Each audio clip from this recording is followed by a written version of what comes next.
Whoa, what's going on, y'all? Hold on. Let's fix that, man, because that thing be sounding like an echo chamber. So I had to fix that real quick. Oh man, what's happening, y'all? What's good? Salute to my people. Get up in here, man. Let's enjoy the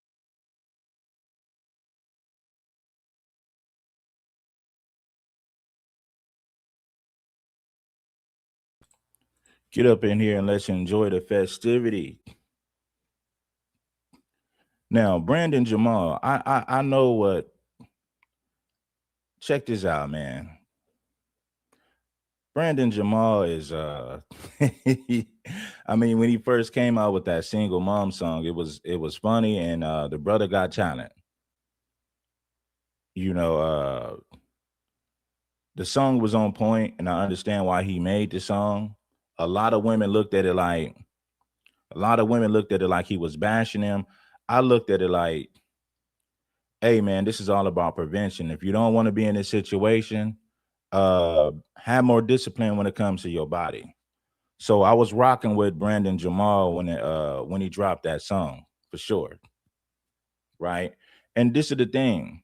This ain't no cloud chase or none of that. Like I said, I don't really care about social media like that. I make content, but I'm somebody who's living in a real world who just happen to make content.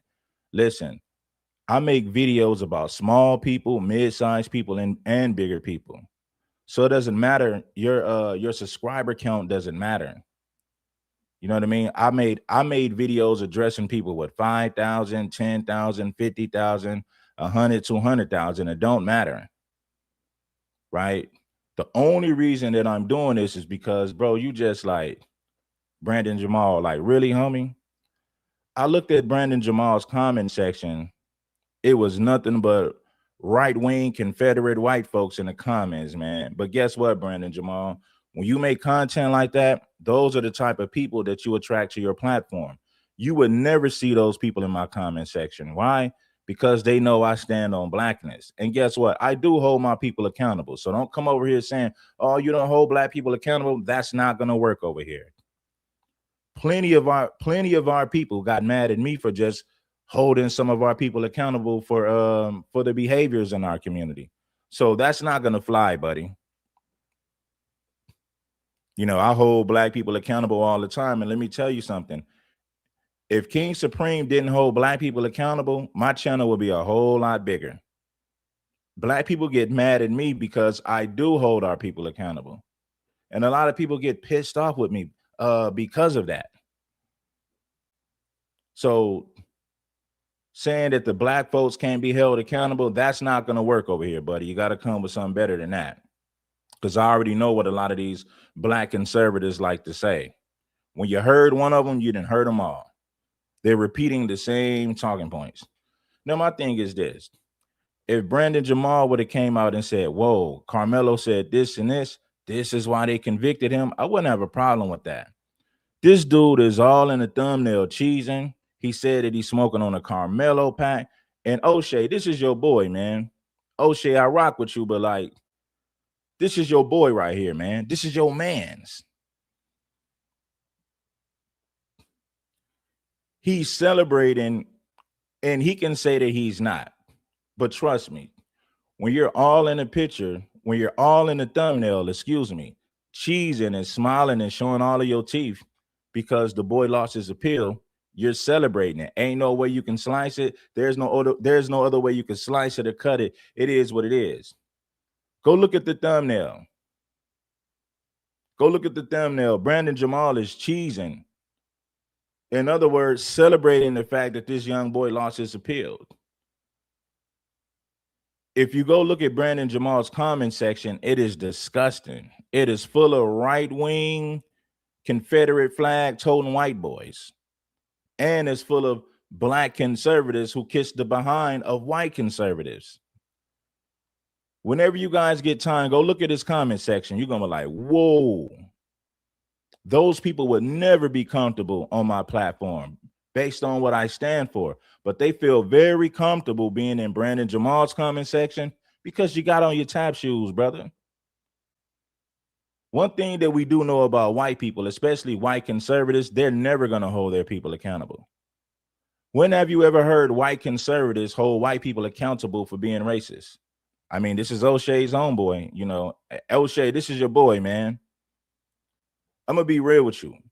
You can't be pro-black and be associated with a Brandon Jamal, because if you look at the people that support Brandon Jamal, yes, you have black people over there. Don't get it twisted. But you also got a whole lot of Confederate flag toting white boys who are supporters of Brandon Jamal. So if you're a conscious black man, or if you call yourself for black people, there's no reason to even be cool with a guy like this. It doesn't mix. You know, water and electricity just don't mix. It's not going to work. I got to be real with you, Brandon Jamal. You are a certified bootlicker, bro. White conservatives never hold white folks accountable for racism. They won't do it. It don't matter how much evidence you bring. They don't care. They're going to stay down for what they believe in. So just like Anton, he says, so just like Anton was O'Shea's homeboy. Yeah, like it don't make sense for anybody pro-black to be cool with a Brandon Jamal. It just don't make sense. And listen, I'm not hating on Brandon Jamal. I wish the brother a lot of success, but I gotta be real, bro. When you look at the content that he makes, and let's deal with this fact right here. He made a video agreeing with Jake Lang about the black community, right? He said, well, where did Jake Lang lie? Da. He made a video co-signing a white supremacist. Yes, he did. Am I surprised? No, because when I look at the content that Brandon Jamal's been making over the last 2 years, I wasn't surprised when he made a video co-signing Jake Lang. It didn't surprise me. This video right here doesn't surprise me. Anyway, let's get into it. He reads, quote, how many do you want coming out of your chest? Anthony sending another, saying, quote, one text from Anthony reads, quote, how many do you want coming out of your chest? Anthony sending another, saying, quote, when I say to somebody, I'm gonna off the blade. The jury will now go off and deliberate on. Get out there. Get out there.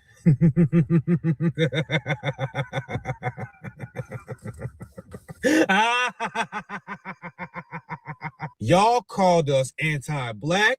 You called us Sambos. You said we seeking white approval. Well, you are seeking white approval, Brandon. You are. And I used to rock with you, brother. But yeah, you are seeking white approval. Anytime you make videos laughing about something like this, now where's the videos of you condemning the behavior of Casey Allison? He stabbed a kid. Casey Allison told everybody he wanted to put Jose Ramirez on life support, and guess what? He only got 10 years. He'll be home in 5. Not once did I see you making a video condemning Casey Allison for what he did. Not once did you make a video saying that this is a reflection of white culture. I didn't see you make one video about that. But Karmelo's situation, the black community is this, the black community is that. Karmelo's a murderer, but no videos about Kaysen being a murderer. No videos of you pointing the finger at white culture and the white community for what Kaysen did. Jamal, I got to be real with you. You are a certified bootlicker. A lot of your friends are white, or a lot of your fans are Confederate flag toting rednecks. How do I know? I saw your comment section, not just in one video. Anytime he makes a video concerning black and white issues, you're going to see a lot of right-wing Confederate flag toting rednecks all in his comment section agreeing with him. And on top of that, adding their own twist to the whole conversation as well. So, Brandon, it's safe to say, brother, you are a bootlicker. Certified. All because y'all called us anti-black. You called us Sambos. You said we seeking white approval. All because we saw a murder for what it was. So next time an articulate black person tells you something, instead of getting into your ghetto ass emotional feelings, how about you shut the fuck up and let us speak? And the best part, so many grown black people were like, oh my God, we got a new judge. Oh my God, we got details about Austin's past. Free Karmelo, free Karmelo. We's all victims. Now what? Stupid. Now, if this ain't a Sambo, what is, man? When a white person harms a black person, do white people ever say he needs to fry? Not white conservatives. You know how many white people were screaming out free Jake Lang? You know how many white people send Jake Lang money? Did you call white people stupid for supporting Jake Lang? Did you trash the white community for supporting a white supremacist? I mean, not Jake Lang, Chud the Builder, I mean. Well, white people was supporting Jake Lang as well when he said he wanted to hang Karmelo. Show me the videos of Brandon Jamal saying that the white community is stupid because they were supporting, because they gave their full support to Chud the Builder. The white community gave their full support to Shiloh Hendricks, and all she did was call a black child an N-word. Did you make any videos calling the white community stupid? Did you make any videos calling the white community racist? Bet money you didn't, Jamal. Working on a fresh Karmelo Anthony pack, and I'm finna roll up again in celebration. Now he said he gonna roll up again in celebration, and he's smoking on a Karmelo Anthony pack. O'Shea, this is your boy, bro. O'Shea, this is your boy, man. I gotta be real with you, O'Shea. You my boy, and I rock with you. I've been rocking with you for years. But it's impossible to be pro-black and conscious and be cool with a clown like this. I got to be real with you. Brandon Jamal is an entertainer. He's an entertainer. I get it. His content is good. He's a good entertainer. But at the end of the day, Brandon Jamal is a certified Sambo, homie. There's no way you can get around this. He made videos co-signing Jake Lang. He never held the white community accountable for supporting Chud the Builder. He never called white folks stupid for doing it. He said that he's smoking on a Karmelo Anthony pack. Foundational Black Americans are stupid because they have this victimhood mentality.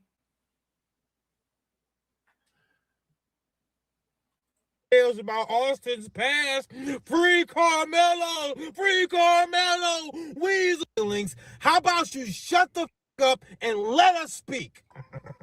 And the best part, so many grown black people were like, oh my God, we got a new judge. Oh my God, we got details about Austin's past. Free Karmelo, free Karmelo. We's all victims. Now what? Stupid.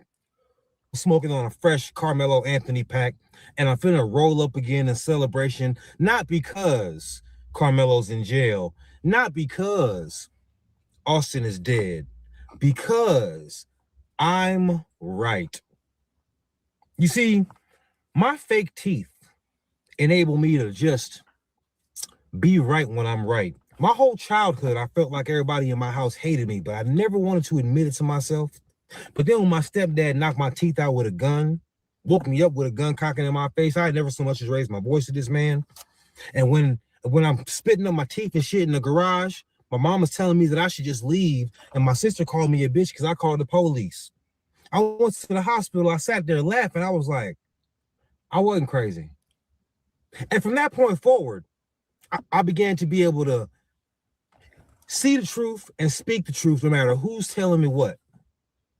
I don't care how many of you folks told me that I was just tap dancing for massa. All you was doing was tap dancing for other niggas by saying Karmelo Anthony was justified. Sir. I'd rather tap dance for my own people than to tap dance for some white supremacists, Brandon.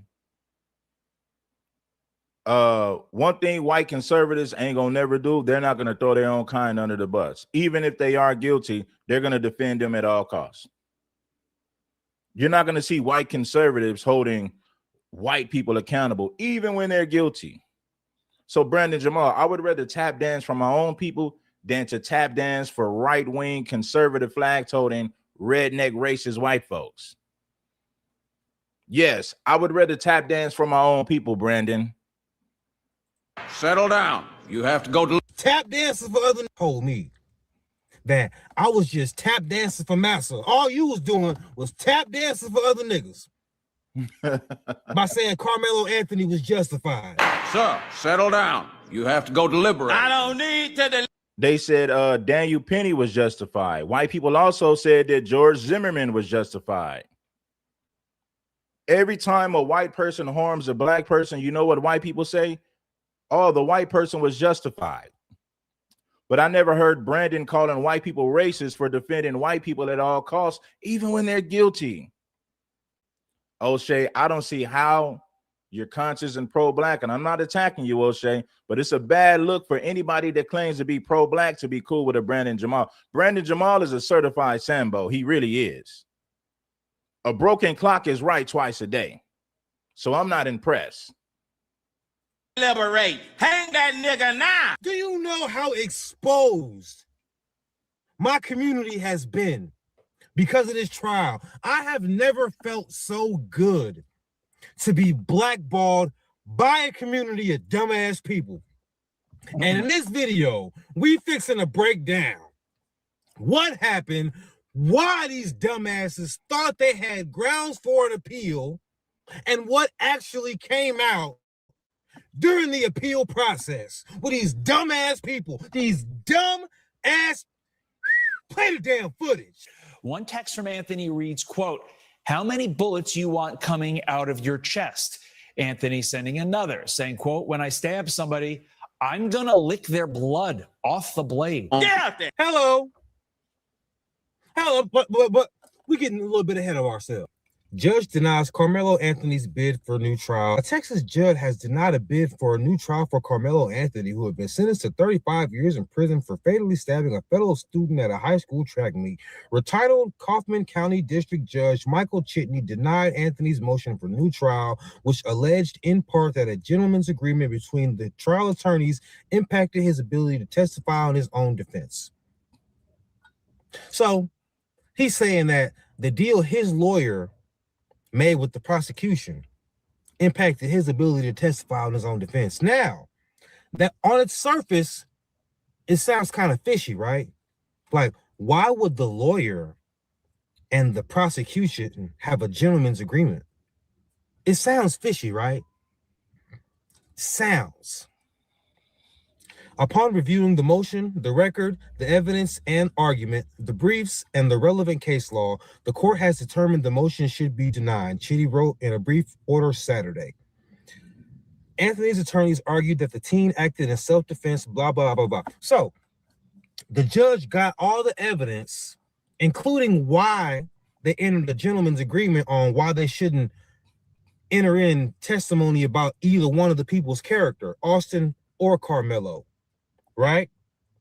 And you may ask yourself, why would they do this? Or you may ask yourself the obvious. What is in Karmelo's character what is in Karmelo's character that would make his lawyer say we don't want to use Austin's character? Prosecutors revealing disturbing. Now, Karmelo Anthony said some crazy stuff, and I got to be real because King Supreme got to keep it real. When you say the things that Karmelo said, they already want to find you guilty because you're black. And when you say some of the things that Karmelo said prior to the whole situation taking place, you can understand why white people want to fry him, right? Even though they didn't have the same smoke for Casey Allison. Casey Allison, the white kid, he stabbed another kid in Texas, took a knife to school and unalived another kid in the bathroom, Jose Ramirez. Prior to the homicide, Casey Allison said that he wanted to put Jose Ramirez on life support. And guess what? They didn't use that against him. He stabbed the kid multiple times, and yet and still, he was charged with negligent homicide. That's similar to manslaughter. Casey Allison was sentenced to 10 years. He'll be home in 5. He didn't poke the kid once. Casey Allison poked the kid multiple times. And nobody in the white community campaigned for him to go to prison on a first-degree murder charge, right? And not once did Brandon Jamal say that the white community was ignorant. Not once did he say that they were stupid. Not once did he say that the white community was racist and biased. Not once did he say that. I didn't see no videos from him. I didn't see Brandon Jamal making no videos saying that the white community is racist and stupid for supporting Chud the Builder. He said nothing about the white community for being racist. He said nothing about them giving their full support to Chud the Builder. They raised over $1 million for old Chud. Did Brandon Jamal say that the white community is degenerate, stupid, and violent? He didn't say a damn word about it. But he flips the script and he says that black people are ignorant and stupid for supporting Karmelo Anthony. If you don't believe me, look at the type of people that leave comments in Brandon Jamal videos. That's going to tell you everything you need to know. New texts showing Anthony threatening to murder his girlfriend around the time. Character. Would make, what is in Karmelo's character that would make his lawyer say we don't want to use Austin's character? Prosecutors revealing disturbing new texts showing Anthony threatening to murder his girlfriend around the time Austin Metcalf was stabbed in the heart at a high school track meet. One text from Anthony reads, quote, "How many bullets you want coming out of your chest?" Anthony sending another saying, quote, "When I stab somebody, I'm going to lick their blood off the blade." And this text sent 2 hours before Metcalf was murdered reading, quote, "I'm low-key on the verge." After Now, that does look bad, right? See, when something is real, it's real. Karmelo Anthony saying that makes him look like a savage. It makes him look like, you know, an unaliver. I want to keep the language clean. I want to keep it PG-13 so that we can stay monetized, right? But it's bad, though. I'm not going to sit up here and say it's a good thing. For Karmelo Anthony to say all of that is going to justify why white people gave him the time that they gave him. But at the same time, let's talk about the hypocrisy. Case analysis, the white boy who unalived Jose Ramirez, it happened in Texas, happened in the same state of Texas. He told everybody that he wanted to hurt. He told everybody he wanted to put Jose Ramirez on life support. And he took a knife to school. And he only got 10 years. And he stabbed a kid multiple times. There was no outrage from the white community. There was no outrage by Brandon Jamal. Brandon Jamal never made videos saying that Casey Allison deserved to go to prison on a first-degree murder charge. He didn't make one video about that. I mean, I didn't see it. If he did, send it to me. But it's mighty funny that Brandon Jamal has smoke for the black community, but he doesn't have the same smoke for the white community. If you look at his comment section, you will say, okay, he's getting a lot of support from those people. So, of course, he's not going to hold white folks accountable. Too many white people support his platform. Too many white people support his talking points. If you don't believe me, go to Brandon Jamal's comment section. You're going to see a bunch of redneck, Confederate flag-toting white people in full support of everything he said about the black community, in full support of everything he said about Karmelo Anthony.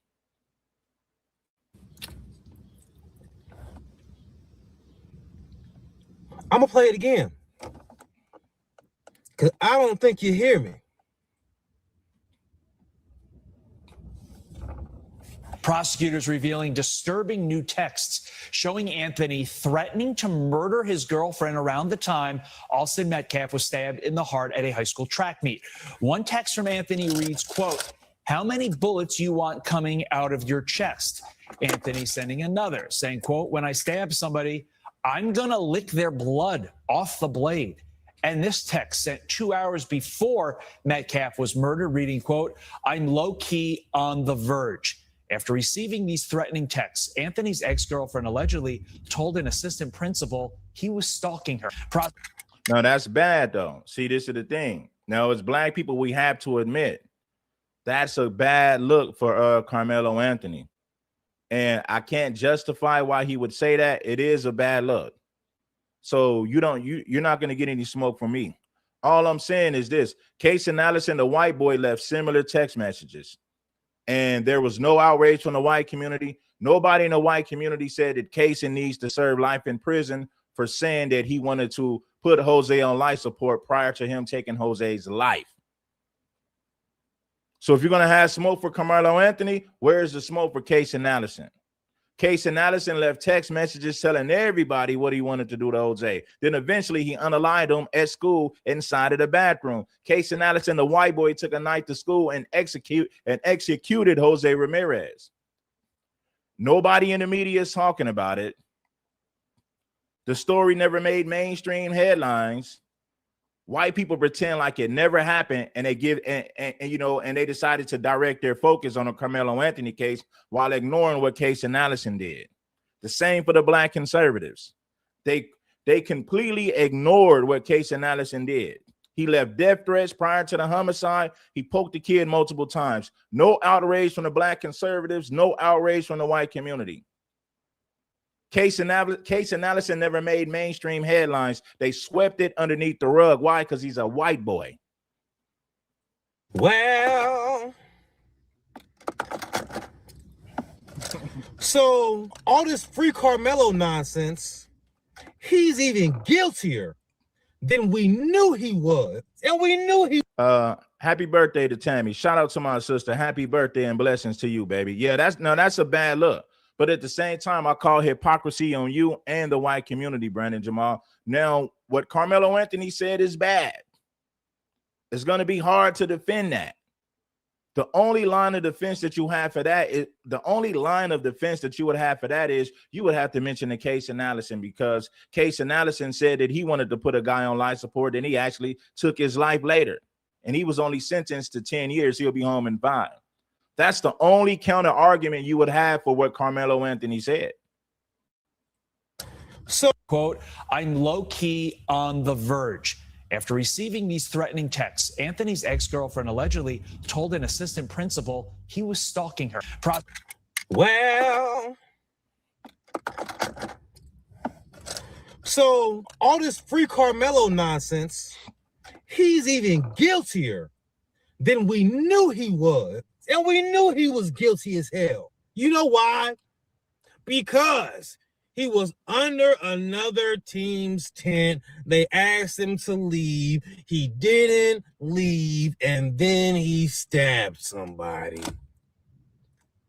Guilty. Guilty. Guilty. That nigga is guilty. I told y'all from the beginning. And I told y'all it's not going to change. You know, the judge was like, Judge, Your Honor, you have till Monday to deliberate this shit. He was like, deliberate what? Now go off and deliberate on. Guilty. What are we talking about? That nigga is guilty. So, are you going to give us our apology? No, because that's what you people don't do. You people don't make videos apologizing. You know what? One man did. I actually got to agree with the white folks on this one. They was right. I tried my best to defend Karmelo. I was like, nah, it was an accident. It wasn't like that. He ain't no murderer. But nah, the white folks was right when they said he was a murderer. Because what you mean, you telling your girlfriend that you low-key on the verge. You want to stab somebody and lick the blood off. You telling her this because she want to end a relationship with you. What? What kind of tenderness is that? Man, when I was at 18, I was not that type of dog. If my girl would have told me that she wanted to end a relationship with me, I would have been like, hey, come on, baby, let me get up in them drawers. You know what I'm saying? I ain't gonna get too explicit. I was that type of at 18. I'm pretty sure a lot of y'all folks out there that are men were the same way, but I wouldn't have told her I'm low-key on the verge. I'm about to stab somebody. I'm gonna crash out. I want to lick the blood off the blade. And that's what we got to defend in court. Man, he is a murderer, premeditated. He was ready to crash out on anybody. It just so happened to be all. Well, Casey Allison said that he wanted to put Jose Ramirez on life support prior to him unaliving Jose. It was premeditated. Casey Allison took a knife to school, so he anticipated an altercation with Jose. That's why he took the knife to school in the first place. But of course, nobody has the same energy for Casey Allison because he's a white boy. We could easily say what Casey Allison did was premeditated. We have the text messages to prove it. He told everybody he wanted to put that Mexican kid on life support. No outrage from the white community. Nobody in the white community campaigned for Casey to get convicted on the first-degree murder charge. White people wanted that kid to go. White people wanted that kid to get set free. You didn't hear none of these white conservatives making videos saying Casey Allison is guilty. He need to go to prison on a first-degree murder charge. You never heard none of those white conservatives saying that. You never heard none of those black conservatives saying that. But everybody got all the smoke in the world for Karmelo and none for Casey Allison. Low-key on the verge. I'm about to stab somebody. I'm going to crash out. I want to lick the blood off the blade. And that's what we got to defend in court. Man, he is a murderer, premeditated. He was ready to crash out on anybody. It just so happened to be Austin Metcalf. And yeah, I know Austin Metcalf and his brother was saying to each other. I know they called Carmelo Anthony friend a but they didn't hurt nobody. Carmelo Anthony scared his girl so much, she had to go to the principal on the same day that he this boy. And y'all still up here talking about that bullshit. Man, they gonna get his ass life. And it's all y'all folk fault for pushing this BS. I would like to see a flood of these on my timeline now, please, because y'all called us anti-black. You called us Sambos. You said we seeking white approval, all because we saw a murder for what it was. So next time an articulate black person tells you something, instead of getting into your ghetto ass emotional feelings, how about you shut the fuck up and let us speak? Prosecutors adding Anthony had a history of getting into fights and an obsession with knives and guns. That nigga is guilty. You see this? Now, this is Sambo behavior. Now, O'Shea, this is your boy, man. We got to do judge. Oh, and the best part, instead of getting into your ghetto emotional feelings, how about you shut the fuck up and let us speak? And the best part, so many grown black people were like, oh my God, we got a new judge. Oh my God, we got details about Austin's past. Free Karmelo, free Karmelo. We's all victims. Now what? Stupid. Smoking on a fresh Carmelo Anthony pack, and I'm finna roll up again in celebration, not because Carmelo Anthony pack. Now what? Stupid. Smoking on a fresh Carmelo Anthony pack, and I'm finna roll. Smoking on a fresh Carmelo Anthony pack, smoking on a fresh Carmelo Anthony pack. Smoking on a fresh Carmelo Anthony pack, and I'm finna roll up again in celebration, not because Carmelo's in jail, not because Austin is dead, because I'm right. You see, my fake teeth enable me to just be right when I'm right. My whole childhood, I felt. All right, so you said he said he's smoking on a Carmelo Anthony pack. Now check this out. I'm gonna be honest. Carmelo Anthony went out like a. You know, this Carmelo Anthony trial's got the entire country worked up. It's also exposing that so many black people feel like black people should just be allowed to murder white people because of, you know, slavery. Because, you know, the fact that anybody thinks Carmelo Anthony is innocent or anybody. Yeah, this dude is a raccoon, O'Shea. Like, O'Shea, I got to be real with you. You said this dude is your brother. This dude is a raccoon, man. Yes, he is. White people get away with unaliving us all the time, and white people justify it. They never hold their people accountable. These are the same white people who raised $1 million for Chud the Builder. These are the same white people who raised $1 million for Shiloh Hendricks, and all she did was call a black child the N-word. I mean, O'Shea, this is your brother? Black people shouldn't be able to get away with just unaliving white folks. It's wrong for black folks to harm white people. You shouldn't get away with harming white people. This dude got on his tap shoes real heavy. If you don't believe me, go look at this dude's comment section. Look at the people that leaves comments. You're going to say, these is right-wing, conservative flag-toting rednecks.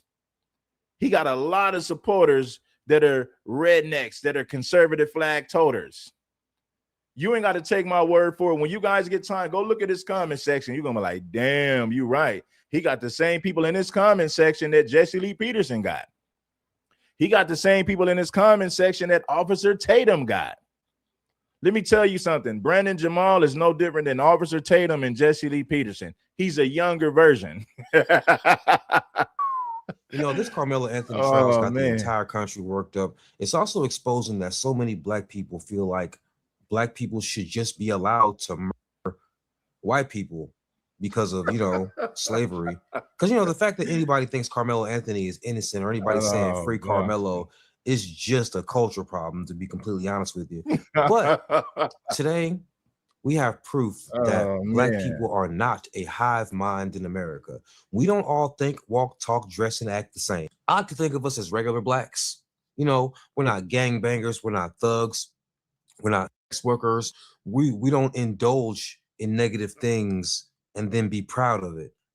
You know, we appreciate our culture, but we don't run from accountability. Regular blacks. So y'all, I now present to you the regular blacks. That's what you're not gonna do. You do not get in a woman's face. You do not get in a woman's face. You do not get in a woman's face. You do not get in a woman's face. You do not get in a woman's face. I don't give a f- none of this. You do not get in a woman's face. You do. Wait, this you? Ignore this. Ignore this. Ignore this. Ignore this. Ignore this. No, it's okay. I'm right here. Ignore this. Hey man, you're a big man. You do not get in the You do not get in the Caught in 4K, miss us with that performative crap. What's wrong with you? Where's your morality? Where's your heart? Where's your morality? I'm trying to know too, black man, where is your morality? Because you got arrested in that first video for unlawful carrying of a weapon. What was your intentions bringing it to a protest? You know how many white people carry guns? White people carry guns every day. Carrying a gun doesn't mean that you're a bad person. Jake Lane was at the car house saying that he wanted to hang Carmelo Anthony. Did Brandon Jamal listen? Do you guys know that Brandon Jamal defended Jake Lane? I'm gonna show y'all that video too. Brandon Jamal defended Jake Lane and co-signed him. Jake Lane is right about the black community. Black parents are this and that. Now, if you made a video about white people that was 100% correct, Jake Lane would never make a video agreeing with you. You can say something about the white community and white people that's 100% accurate. Jake Lane would never make a video co-signing what you said because he's a white man and he's going to defend his people at all costs. He's never going to agree with you if you said something negative about his people. But Brandon Jamal felt like he needed to make a video co-signing what Jake Lane said about the black community. Brandon Jamal is a certified sucker, bro. I got to be real with you, Brandon. You know, I'm not a hater. Like I said, I make videos about small channels, mid-sized channels, and big channels. It don't matter. If you say something that's coonish, I'm going to get on your helmet. I don't give a damn if you're a small or a big channel. King Supreme is the real equal opportunity smoke giver. You antagonizing people where you're trying to pull a Carmelo Anthony on someone and then claim self-defense? I'm gonna be honest. Carmelo Anthony went out like a bitch. He's a bitch. Oh, he didn't want to get wet. It was raining. He had to get under a tent. That's some bitch. He bought a knife to school. Case and Allison brought a knife to school and unalived another kid. Yet and still, none of those white conservatives said anything. Brandon Jamal never said anything. And it happened in the state of Texas as well.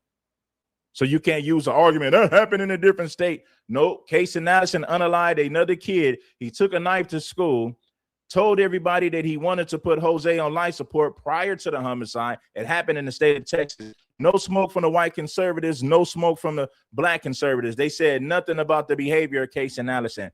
And not once did you hear them say, well, Case and Allison's behavior is a reflection of the white community. Nope. But Carmelo Anthony's behavior is somehow a reflection of the black community. But Cason's behavior is not a reflection of the white community. And you want to talk about, listen, homie, that is pure hypocrisy if I ever seen it. That was some bitch. He bought a knife to a fist fight because he's a bitch. And he stabbed somebody. I don't want to hear what Keisha had. Look, see, listen, the only reason that Brandon Jamal is using this chick, usually he'll say that she's a Keisha, she's an overweight woman, she's a single mom. The only reason that he's using her video is because she agrees with him about Carmelo Anthony.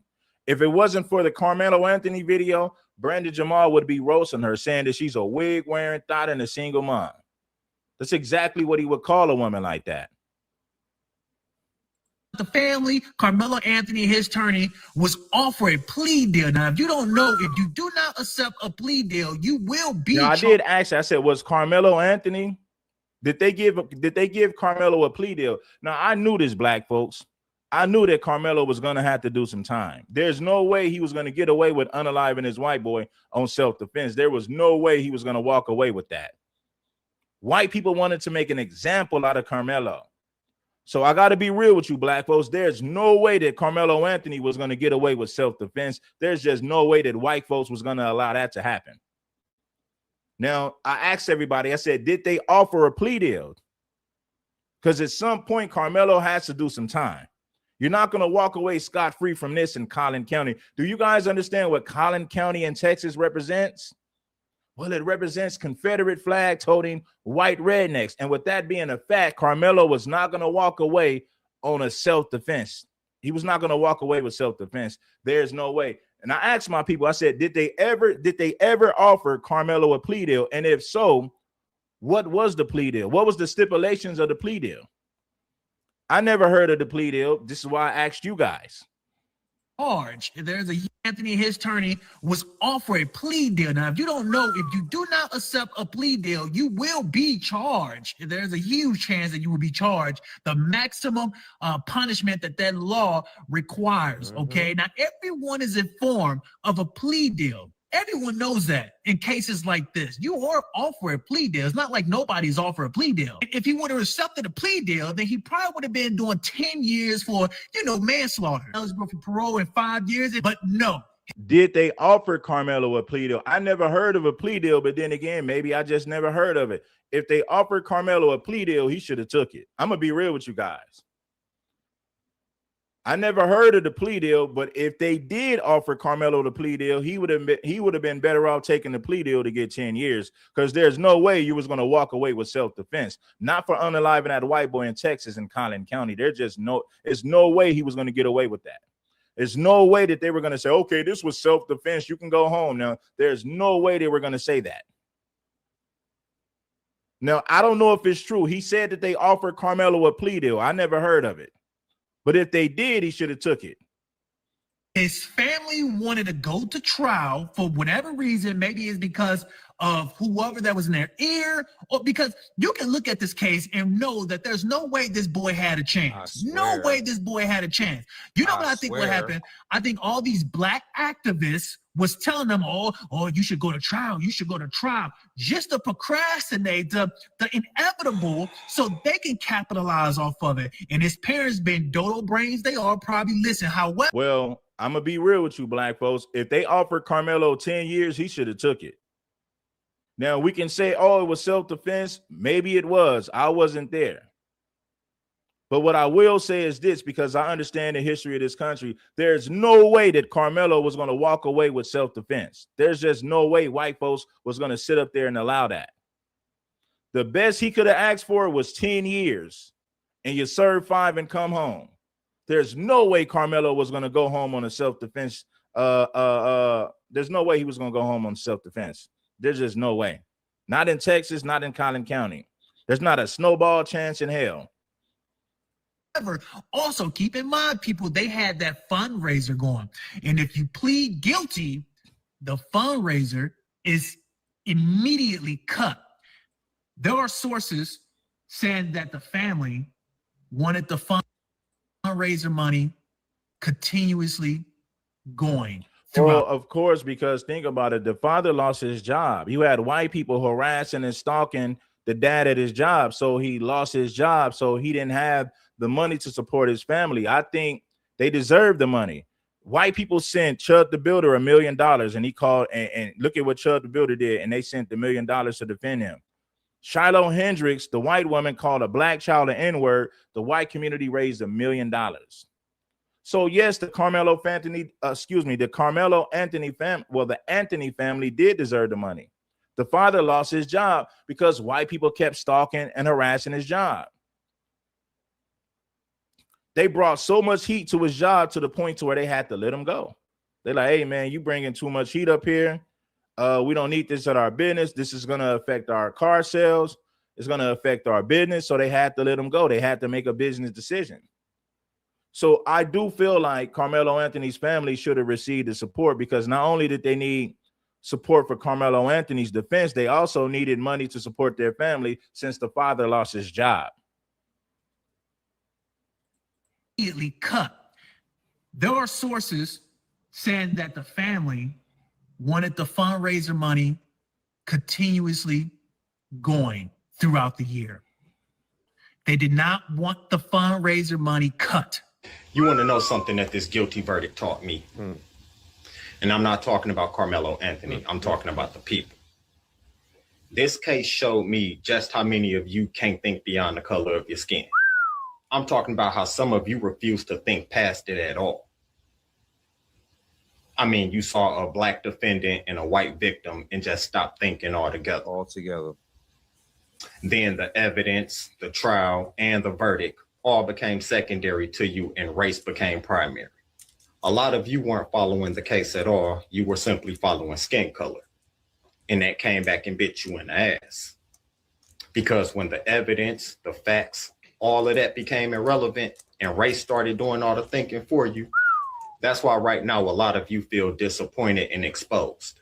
Not because you supported Carmelo or because you disagree with the verdict, but because it revealed in real time that race was doing all the thinking for you and nothing else. And I'm gonna tell you something else about this Carmelo shit, man. It's gonna y'all up, right? I'm gonna show you how dumb a lot of these black people are. Race was doing the thinking for white people when they supported Chud the Builder and raised $1 million. Race was doing all the thinking when white people justified George Zimmerman unaliving Trayvon Martin. Race was doing all the thinking for him, right? Anytime a white person harms a black person, white people raise $1 million for that individual, because race does the thinking for white people, 100%. Anytime a white person harms a black person, you're going to see that white person receive a whole lot of support from the white community, because white people are going to stay on code with one another. Regardless if he's guilty or not, they're going to back him up 100%. And you can't tell me I'm lying. That we following skin color. And that came back and bit you in the ass. Because when the evidence, the facts, all of that became irrelevant and race started doing all the thinking for you, that's why right now a lot of you feel disappointed and exposed. Not because you supported Carmelo or because you disagree with the verdict, but because it right. I never heard about Carmelo Anthony. I never heard about a plea deal being on the table for Carmelo. I never heard of it, right? Maybe I'm wrong. Maybe you guys know something that I don't, but I never heard of the plea deal. Built in real time that race was doing all the thinking for you and nothing else. And I'm gonna tell you something else about this Carmelo shit, man. It's gonna y'all up, right? That motherfucking activist that y'all think is his father, all right, that's an activist. Man, the reason why this nigga had got his face off the scene at first is because he got into it with his baby mama and he broke her foot. His baby mama foot was all over the internet at first, so they had to take him off the front line. You feel me? And he got a whole bunch of charges. The man used to be a cross-dresser and everything. Hit the like button if you haven't already. Make sure that you guys like. So all you cloud watchers, right? Bless the damn like button. It ain't gonna cost you money to do that. Yeah, go ahead. All you gotta do is look up his rap sheet. Listen, I was following this case from the beginning. I've been doing this with this case, bro. See, y'all trying to figure out, you trying to please the white man? No, it's not even all that dumb. Happy birthday to the homie Scoop, man. Shout out to Scoop, man, on your birthday, my brother. Hey, man, if you was here, man, we'll celebrate. We'll pour up something, man. Happy birthday to the homie, to the OG Scoop. Much love to you, my brother. I'm big as shit, bro. When they pick an all-white jury, they had 4 white women, 2 Asians, 3 Asians. Well, it was 2 that made it. Yeah. 1 Indian lady. Money means more than, listen, money is more important to somebody like Brandon Jamal. Now, O'Shea said this. He said that Brandon was his brother. Now, O'Shea, I got to be real with you. If you're going to call out Anton Daniels and Tommy Sotomayor, Brandon Jamal is no different. And a lot of people was asking, like, how come O'Shea cool with Brandon Jamal? I said, hey, man, O'Shea is his own man. You got to ask him. But I'm going to say this to my brother O'Shea, and I say this with respect, O'Shea. if you're gonna go in on Tommy Sotomayor and Anton Daniels, Brandon Jamal is no different. We got to get the same smoke to Brandon. We got to get Brandon Jamal the same smoke that we get Tommy Sotomayor, Officer Tatum, the Hodge twins, and a list of others. I'm going to say this again before we move on with the content. If we're going to have smoke for Anton Daniels and Officer Tatum, we got to have the same smoke for Brandon Jamal, because Brandon Jamal is no different.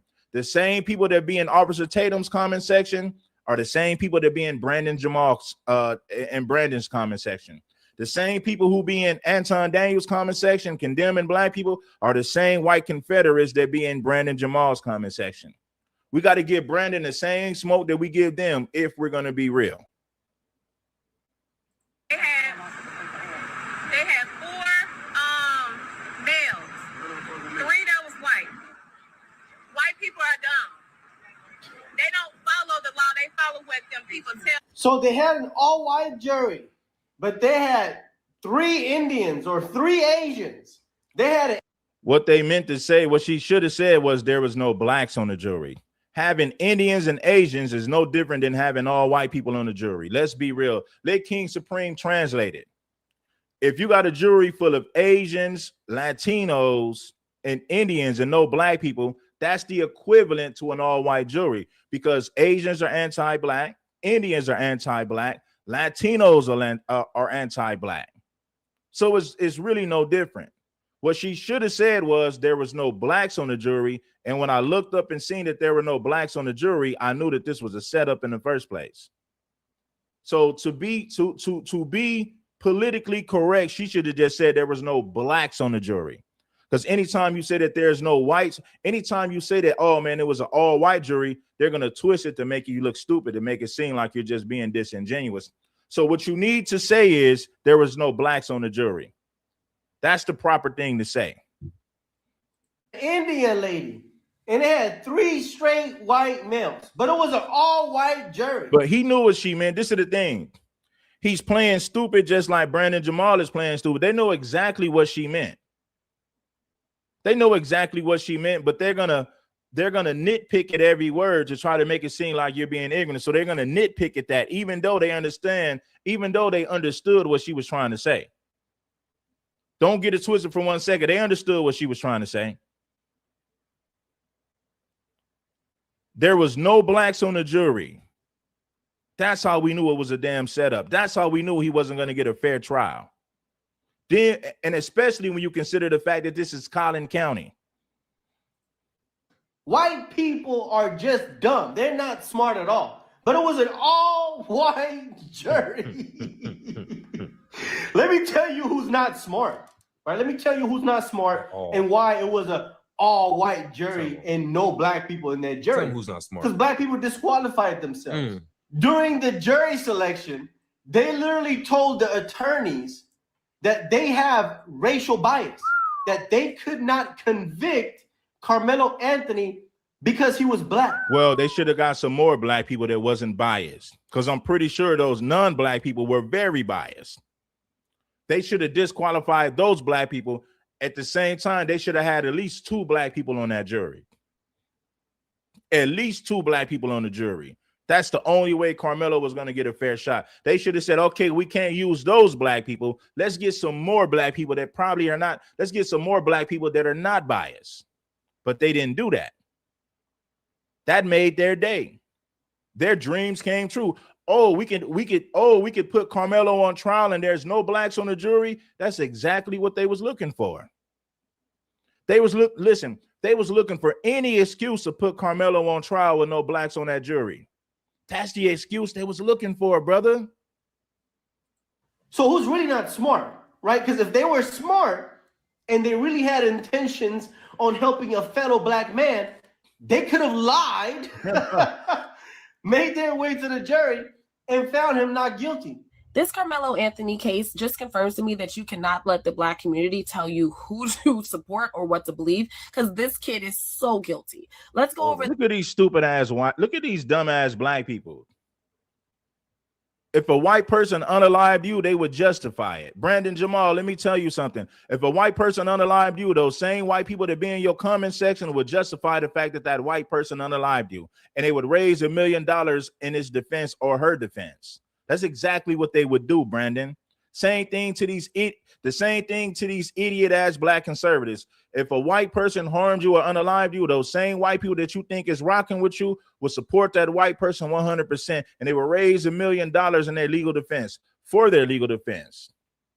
Brandon Jamal, what makes you think that those white conservatives that be in your comment section wouldn't support a white person if that white person harmed you?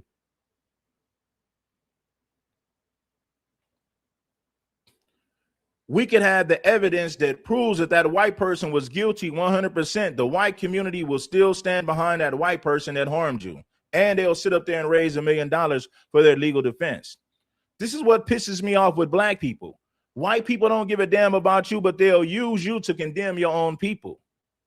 But if it ever boiled down to Brandon Jamal getting into an altercation with a white person, and the white person harmed Brandon Jamal, they're going to take that white person's side 100%, even if he's 100% guilty. That is a fact, homies. So Brandon Jamal is a Sambo. He is a certified tap dancer. I have the proof. We have the evidence. Look at his comment section. Look at the foolish things that he says about black people in his videos. That's all the evidence. That's all the proof that you need to know that Brandon Jamal is a certified Sambo with tap shoes, man. He really is. The realities of the case, okay? Number one, Karmelo Anthony was on a rival track team to Austin Metcalf. The day of the track meet, it rained. So there was a rain delay. The teams are standing under their respective tents, getting out of the rain. Karmelo Anthony decides to go and stand under the rival team's tent. Why? He's standing there, and they ask him over a dozen times to leave. Very fair, because why are you under our tent? This would be like LeBron James wearing his Cavaliers jersey, going and sitting in the seats designed for the Bulls players, okay? And then when they asked him to leave, he refused over a dozen times. We don't know how many times they asked him. You're just taking white people's word for it. Now, you could argue that he should have just left if they asked him nicely to leave. You could argue that, right? But we don't know how many times they asked him to leave, and we don't know. We wasn't there. So we didn't see the level of hostility that they approached him with. We didn't see that. So it's easy for us to say that. You're just taking white people's word for it. Listen, you didn't have one person in that trial that testified in Karmelo Anthony's defense. Not one person testified in Karmelo's defense. You're just taking white people's word for it. So finally, these boys pull at him to remove him from the tent, and he immediately turns around and stabs one of them in the heart. And you're going to tell me that that's self-defense? Why were you in the opposite team's tent with a knife in the first place? Let's be so for real. A lot of black people actually believe that Karmelo Anthony is not a murderer. That Karmelo Anthony defends black people. You see all these black people agreeing with white people, but white people would support a white person if a white person harmed them. Look at all these dumb black people in these videos. If a white person harmed them, all those white people would defend a white person that harmed you, and they'll sit up there and raise $1 million for them. The last thing you need to be doing is caping for white people as a black person, because one thing that we do know is white conservatives never hold their people accountable when they harm black folks. I'm going to say this again for you people who are too slow. You're not going to see none of these white conservatives holding white people accountable when they harm a black person. Matter of fact, they're going to justify it and raise $1 million for that white person's legal defense for harming your black ass. True story. That white person could be 100% in the wrong. White conservatives, they're still going to back that white person. They're still going to support that white person if they harms a black person. They're going to support that white person 100%. It don't matter if the white person was in the wrong. So when I see all these black people up here caping for massa, it's crazy, because guess what? None of those white people would cape for you if you got into an altercation with a white person. They would justify that white person harming you. And if you harmed a white person, they would campaign for you to serve life in prison. True story. Ended himself from a push. A lot of black people believe that what Karmelo Anthony did was right. Let me say something. If the roles were reversed, y'all would want the little white boy dead.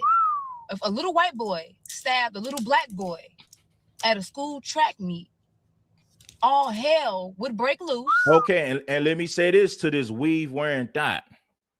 Let me tell you something, Miss Weaverlicious. Let me tell you something, Weaverlicious. If a white boy would have stabbed Karmelo Anthony, the white community would have justified it. Tell me I'm lying. If Austin Metcalf, let's say the roles were reversed, right? Let's say Karmelo Anthony was a white boy. Let's say Austin Metcalf was black. Let's say the white boy stabs the black kid for trying to bully him, right? Let's say the white kid was sitting in a tent and he got approached by a couple of black guys, right, that they consider to be black thugs. Let's say the white boy pulls out a knife and stabs the black kid that he claimed that was trying to bully him. Do you know those same white people would support that white kid 100% and fight for a self-defense charge? Let's be real. It's like, come on, homie, this ain't hard to see. We all know because we studied the history of this country. If a white boy would have stabbed a black kid for approaching him like that, white people would justify it. They would say that little Billy was defending himself, and they would fight to the end so that that white boy can get off on a self-defense charge. They would literally fight to the end to defend that white boy, and you can't tell me I'm lying. Every black parent, every black person would be screaming, life in prison, the death penalty. Church. White people would be saying Billy was defending himself. And you know I'm telling the truth. They would say that Billy was defending himself against these black thugs. That would be the narrative. White people would support that Billy. White people would support that white boy Billy 100% and say, well, he was being approached by these black thugs. Billy had every right to defend himself. That's exactly what the white community would do, you fool. White people going to stand behind their folks. It don't matter if they're wrong because they stay on code. People would definitely be screaming just racism, racism, racism. This is how I see it. A lot of black people are biased. Y'all showed them. Who's more biased than white folks in this country? The criminal justice system was set up. It was rigged against black people from day one. What do you mean black people are biased? Man, listen, man, we got some of the worst people in our community. We have some of the worst individuals in our community. Black people are biased. The whole criminal justice system was always biased against black people. You know how many black people got lynched and unalived by racist white tea people, and it was justified in a court of law? Who's more biased in this criminal justice system that's ran and controlled by white tea people? Who's more biased than them? Who's more racist than them? Y'all showed by life in prison, the death penalty. Church. People would definitely be screaming just racism, racism, racism. This is how I see it. A lot of black people are biased. Y'all showed them. Y'all showed by running your mouths on the internet like I'm doing now. Y'all showed the whole world that when no matter what a black person do against a white person, This broad is stupid. No matter what a white person does, white people gonna defend it. The white girl who unalived her Nigerian boyfriend, white people supported her. They're justifying her actions. She's not gonna get that much time. She'll be home in no time. I don't know where we get these stupid ass black people. Let me tell you something, Brandon, and let me say something to this broad right here. If a white person harmed Brandon or this female, right? They wouldn't say justice for Brandon. They wouldn't say justice for Keisha. They would justify the actions of the white person and say that you deserved it. What are you talking about? black person is always right. That's why there were no black people on the jury, because most of us are biased. The criminal justice system was created to be biased against black people. It was created. It was rigged against us from day one. Look at Jim Crow laws. Look at the laws that white people created in this country to oppress black people. The criminal justice system was not created to be fair with black people. It was not. And if you don't believe me, study the history of this country, and there's your answer. Man, this is crazy, bro.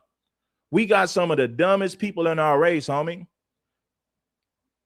Keisha doing all this talking If a white person battered and bruised her or unalived her, white people would justify it.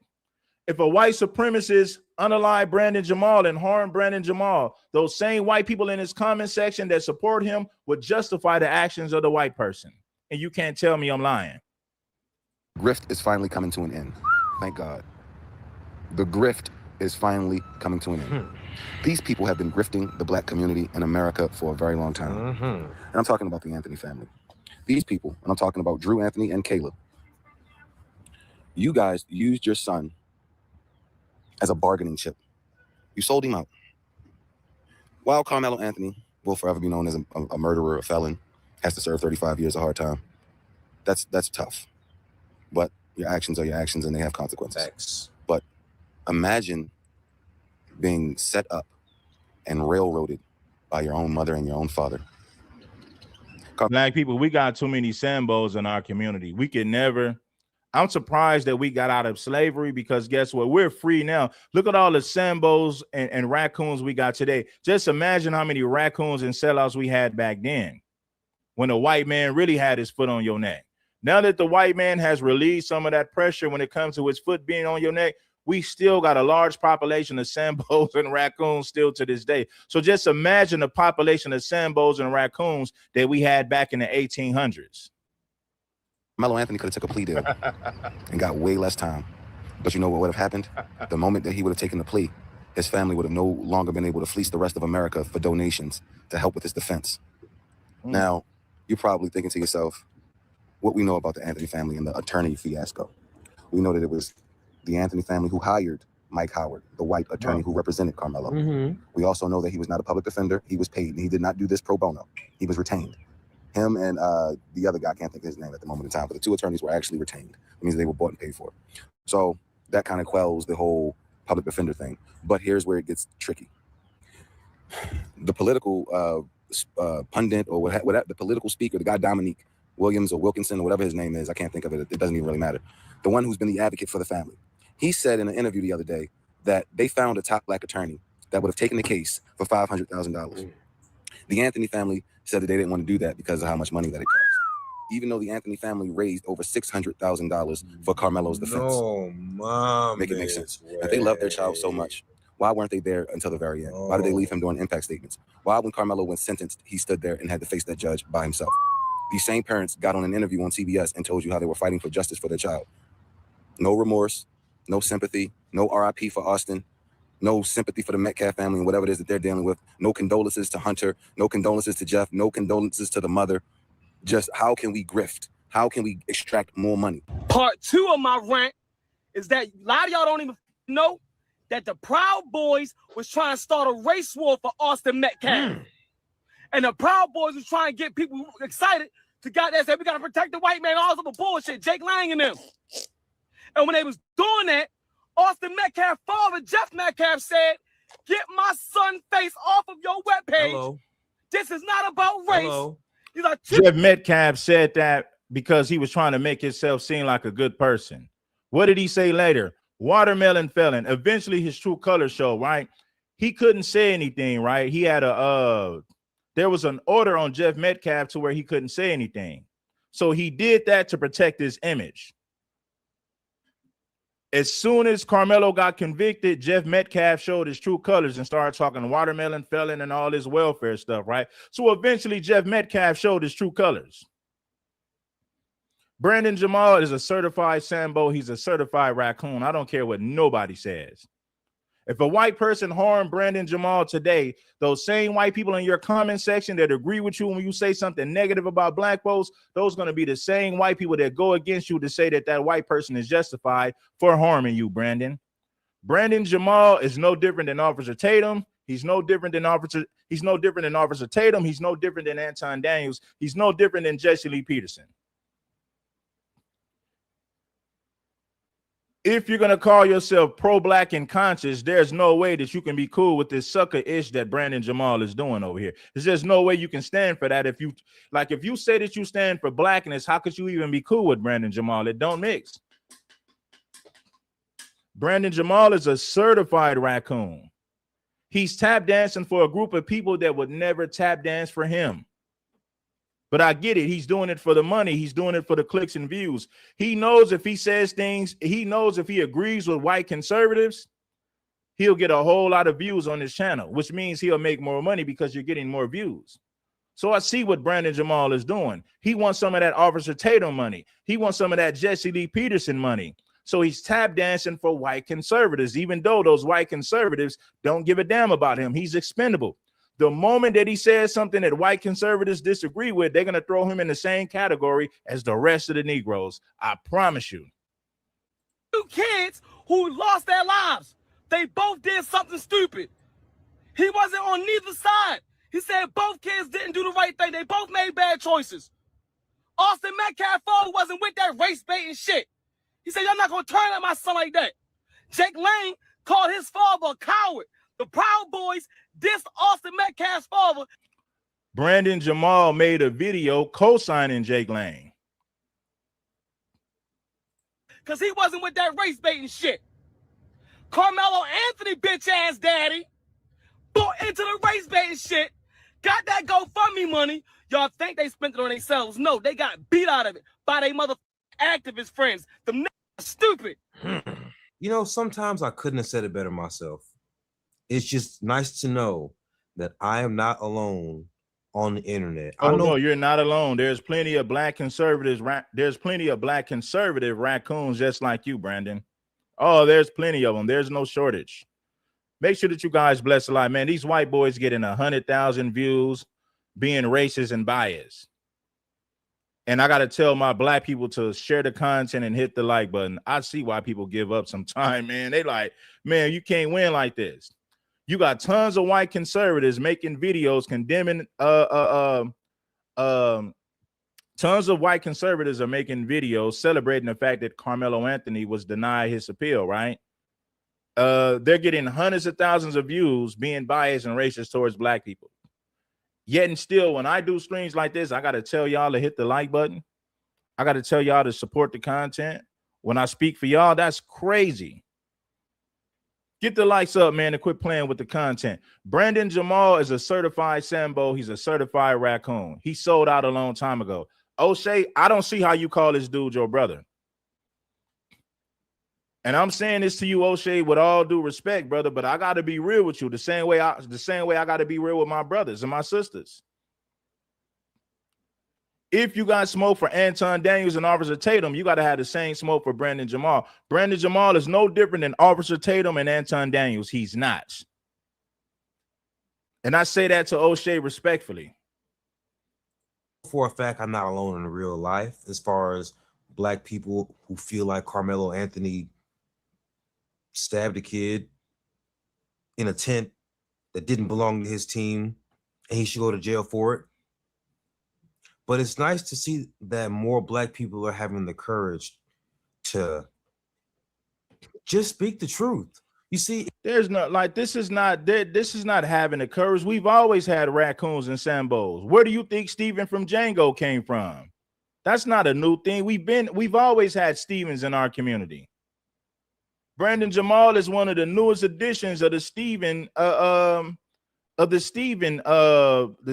gang. Steven, man, the Steven gang.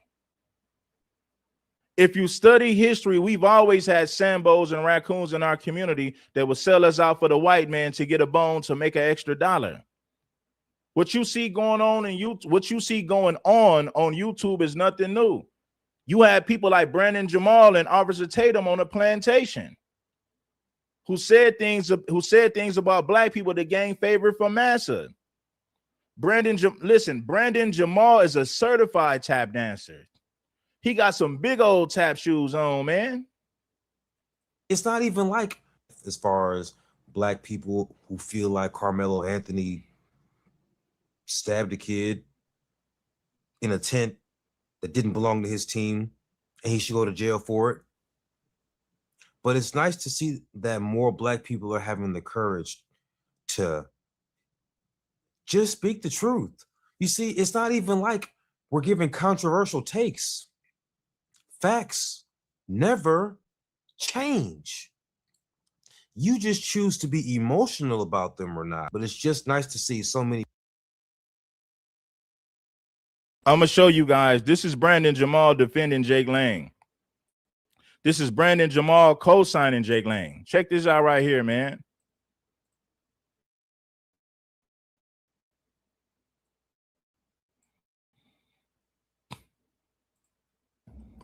Because we're hypersexualized. I say it. He's co-signing Jake Lang right here. Now, O'Shea, my guy. If you're really down with black people, there's no way you can co-sign this buffoon right here. There's no way you can co-sign a Brandon Jamal. If we're gonna hold Officer Tatum accountable, we got to throw him in the same category. He's no different. If you go to Brandon Jamal's comment section, he got the same supporters that Officer Tatum got.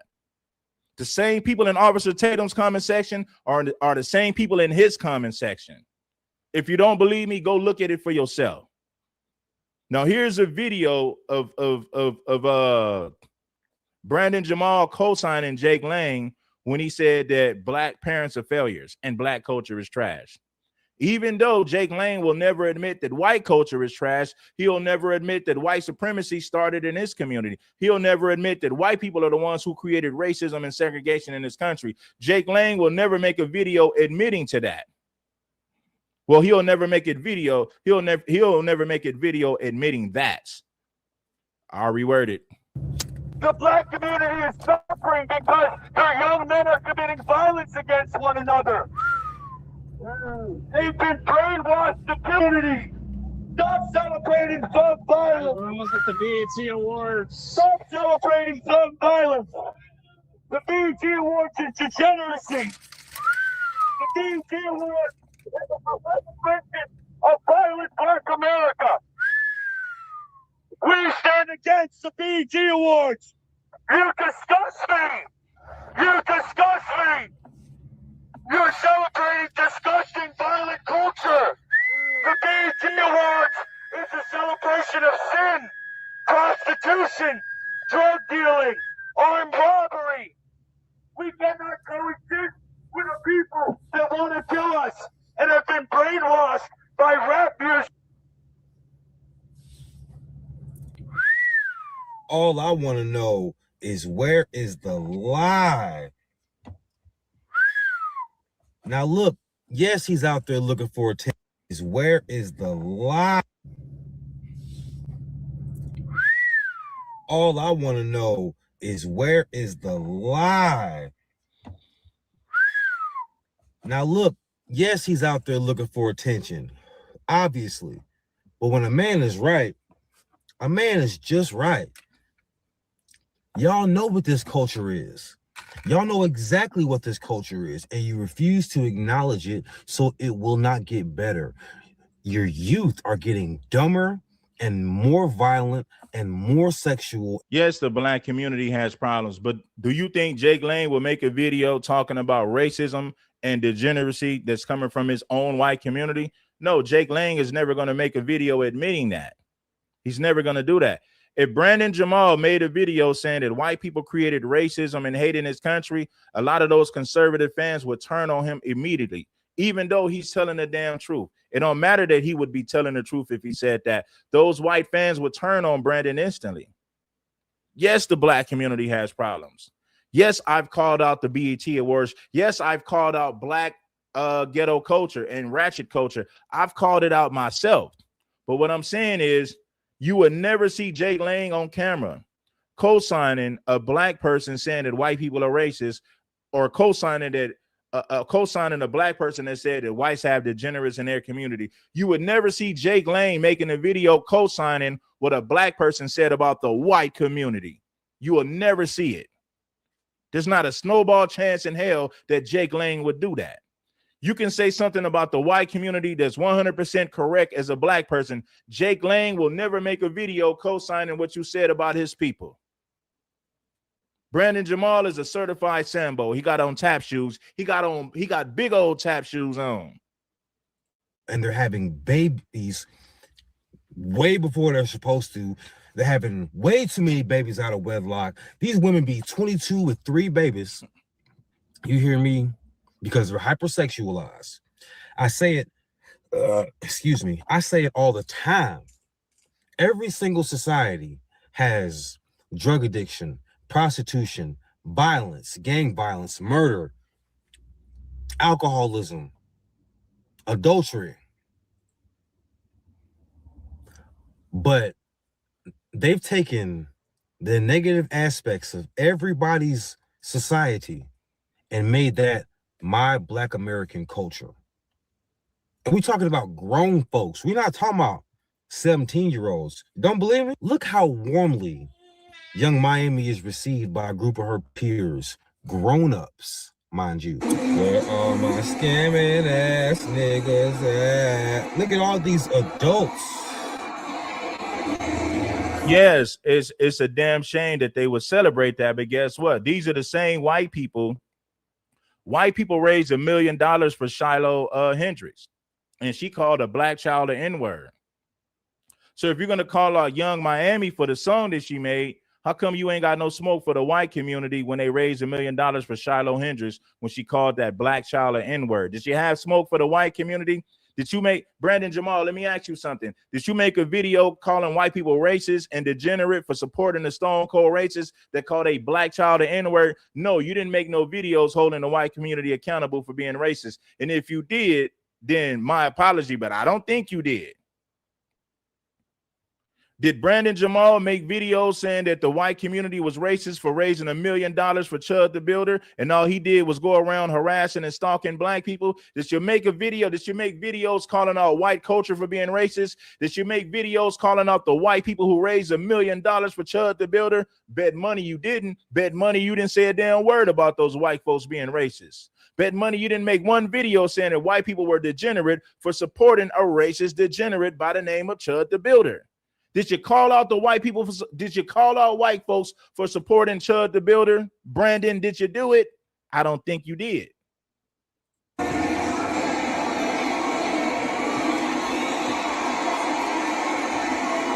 Right now, Young Miami is her. You know, she has a song that you people like, celebrating all types of horrible shit, and you completely forget that she was a toilet for Diddy.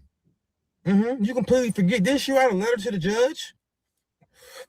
And it would be different if it was the kids doing this. We talking about grown ass people. Lisa Ray is 58 years old, out here making TikToks and videos to where are my scamming ass. We know that. We know that we got degenerates in our community. I call it out. Sometimes I catch strays and backlash for holding our people accountable. So you can't come over here saying that I don't hold black people accountable, because I do. But guess what you don't do, Brandon Jamal? You don't hold the white community accountable for their degeneracy. You don't hold the white community accountable for their obvious racism. Why don't you guys listen? If you're a Brandon Jamal fan, or if you're just familiar with his content, send me the videos where Brandon Jamal has held the white community accountable for being racist and biased towards black people. Send me the videos of Brandon Jamal saying that white people are the ones who created racism and hate in this country. Send me those videos of Brandon Jamal holding the white community accountable for the racism that they created in this country. Send me those videos. You're not going to find Brandon Jamal making videos holding white culture accountable for their racism. You're not going to find any videos from Brandon Jamal saying that. But he will make videos holding the black community accountable for the things that needs to change. That's niggas at, but you niggas bitch and moan and complain about unfair incarceration rates. Your culture is crime, stupid. White culture is crime. White supremacy is crime. Who's unalived more people in this country and gotten away with it than white supremacists? Who's gotten away with unaliving more people in this country than white supremacists? This country was built on criminality and criminal activity. There's no way that you can establish dominance without violence. White people established this country through violence and criminal activity. But of course, you're not going to say anything about that because you're too afraid to piss off those white conservatives that support your platform, Brandon. When will Brandon hold white people accountable for founding this country, for using racism and extreme violence to establish dominance in this country. You're not going to see Brandon Jamal making videos holding white people accountable for that. Black people are still getting hung. Listen, you got black folks still getting hung in this country. Do you see Brandon Jamal making videos holding white people accountable for that? You know what he's going to say? Those was probably black people doing that. I don't think it was white people doing that. He's going to defend white people at all costs because he's making a whole lot of money, because he's receiving a lot of support from these white conservatives. So he'll never make videos holding them accountable to the same level that he holds blacks to. Brandon Jamal is a certified raccoon. He really is. I got to call a spade a spade. And I don't give a damn about no clout. If you had 10,000 subscribers saying this, I would do the same thing. If you had 5,000 subscribers saying this, I would say the same thing. I don't give a damn about your YouTube fame and subscribers, home. You can't bring that weak stuff over here. I don't care. I don't give a damn if you big or small. I'm going to call you out for this raccoon behavior. Niggas, but you niggas bitch and moan and complain about unfair incarceration rates. Your culture is crime, stupid. Where all my scamming ass niggas at? Yeah.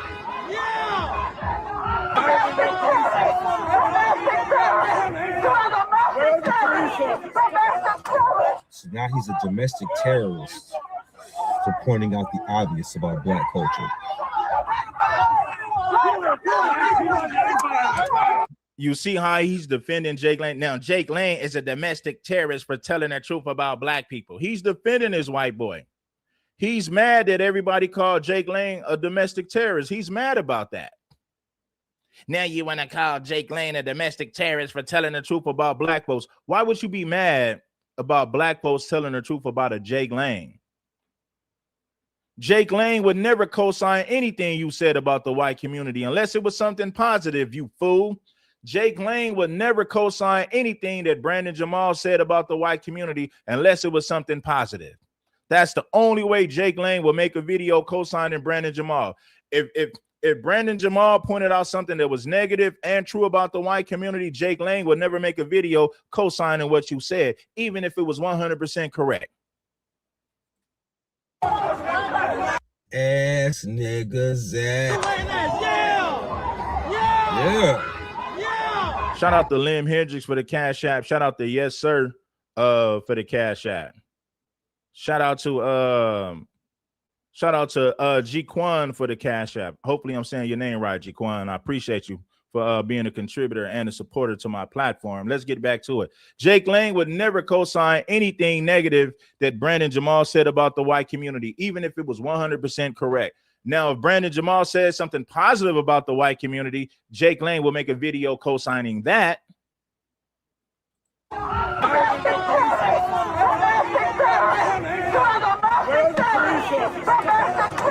So now he's a domestic terrorist for pointing out the obvious about black culture.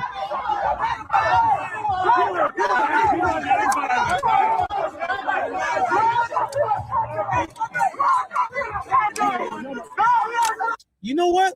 Let's talk about this domestic terrorist claim. In 2023, there were over 19,000 homicides in America. Over 11,000 of them were black people, and most of those were done by black people. Well, let's talk about domestic terrorism. Let's talk about drill music, shall we? Which ain't nothing. See, not once is he going to point out the degeneracy and violent activities of white people in this country. He's not going to talk about it. We got white people shooting up churches and burning them down. Did Brandon Jamal make videos saying that white culture is violent and white culture is degenerate and white culture has produced people like Dylan Roof? White people has produced people like the Buffalo mass shooter in Buffalo, New York, when he unalived 10 innocent black people who were just shopping for groceries and minding their business. Did Brandon Jamal make videos saying that white culture is degenerate and violent because they produce people like Dylan Roof? No, he's not going to make videos saying that. He's too damn busy kissing the behinds of those white people that support him. So he'll never hold them accountable, not to the same level that he holds blacks. Make sure that you guys get the likes up. Some of the realest content you're going to get. But I kill niggas and rap about it, music. You don't call that domestic terrorism, but a man saying your culture is shit is domestic terrorism. You don't even hear yourself. You don't. No. He's a domestic terrorist because of all the things that he's been doing. It's much bigger than what he did at the BET Awards in LA. Jake Lane is considered a domestic terrorist based on his criminal history, based on all the things that he was doing. Jake Lane stormed the Capitol. Jake Lane is one of those same white boys who went to prison for storming the Capitol. Not once did Brandon Jamal say that, well, Jake Lane is a degenerate criminal. He went to prison for storming the Capitol. He participated in violent activity when him and his white buddy stormed the Capitol. Not once did you hear Brandon Jamal hold Jake Lane accountable for being a stone cold racist and a criminal who just got out of prison. Not once did you hear this fool hold Jake Lane accountable for any of his criminal history, for any of his bad deeds. Brandon Jamal didn't say one thing negative about Jake Lane. If you a black person that claims to be for black people and you cool with this clown, you're not being real. You're not being real with yourself and you're not being real with the people. It is impossible to be pro-black and to co-sign this clown. Doesn't even make sense. Even think. You don't use what God gave you between your two ears, and you don't use the two ears. You just use your mouth and talk. Domestic terrorism. Let's talk about some damn domestic terrorism. Nobody has terrorized this country more than a white T man. Who's caused more terrorism in this country than a white T man? White T people have burned down whole black communities and they turned some black communities into lakes.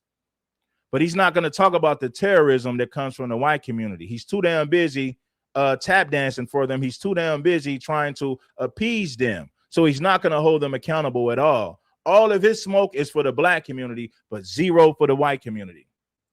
If you a black person that claims to be for black people and you cool with this clown, you're not being real. You need to repent and do what's right.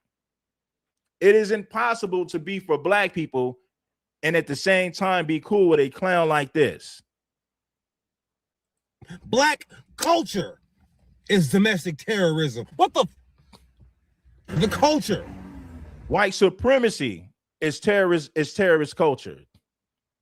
What are white supremacists known for doing? Hanging people and burning down churches. What are they doing today? They're still lynching people. They're still attacking random blacks in the South.